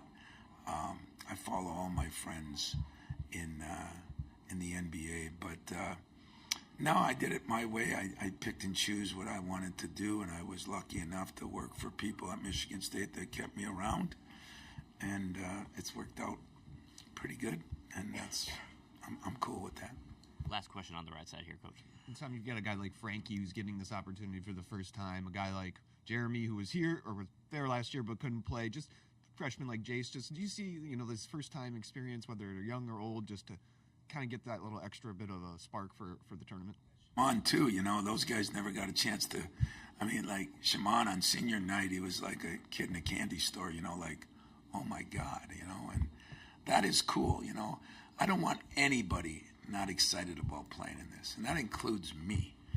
And sometimes I got to slap myself to wake up and say, wow, there's so many guys that don't get a chance to play in this year. I got some good buddies that just didn't have great years, and they're not playing in it. So for a player, just think of Jace. I mean, he watched his dad come back for reunions and watched highlights of his dad, and his dad won 2 Big Ten championships, went to 2 Final Fours, won a national championship. He gets a chance to do his thing now. He gets a chance to be in that position, and I know he's excited. I think Shimon and Frankie, are thrilled to death to be in the NCAA tournament. They've never been in it, and it is a happening. And and Jeremy, knowing he couldn't play last year, he's had a hell of a 2-3 weeks. He's really elevated his game too, and I think he's pretty excited, but not as excited as the coach. The coach still appreciates the NCAA tournament more than you can believe. Don't sleep, get nervous. I played in enough of them, you'd think that it'd go away, but it doesn't go away because it's the ultimate to me. It's why you work, why you play. You don't work to win games. You work to win championships, and you work to have opportunities to play in these kind of settings. And so hopefully we'll play well. I'm sorry, I missed Chris Solari. One more. That's okay. Yeah, wouldn't be the first time. Don't worry. 2 quick things. One, we talked to AJ earlier, and obviously he's here with Vanderbilt, and I wonder how much you've kind of followed that and what it means to see him get back. And also being here in Cleveland, what has Jesse McCullough meant to the development of your big men when they get to go against a scholarship big guy every day? Well, the best and worst thing we did was redshirt Jesse. I think a lot of people in this city, questioned even when we took him, and he has been you guys have been in practice. He's a really good player, and he's going to be a really, really good player. And going against him every day, he's got energy, he's got enthusiasm. He never has a bad day. I mean, I wish I could borrow some of that from him. But it's meant a lot to us, I think, to have him. And with AJ, I talk to AJ, I don't know, every 3-4 weeks, sometimes every 2. I mean, I text him, I congratulate him. Marty, those guys graduated from our place. They'll always be part of us. Sometimes things work out better or worse, but nobody leaves my place very often with a lot of animosity. They leave it. I tell them the truth. They tell me the truth, and it works out. But I am pulling for AJ. Ironically, I got a nephew that is an assistant coach at Vanderbilt, and so I double pull for him. But I want him to be successful. I really do. I don't sit there and say I hope he fails, if that's what anybody thinks, because he's a graduate of Michigan State. He's part of my family. He'll always be part of my family. And his dad came up for a football game, and AJ came up for grind week. We got a weird thing in our place, very few people leave without, they might not always be happy. I might not always be happy with them. But I think for the most part, there's always respect, because there's always communication. I'm not afraid of controversy, and most of the guys I coach, by the time they're seniors, they're not afraid of it either. And that's a good thing. Thanks, Coach. Best of luck. Thanks, guys.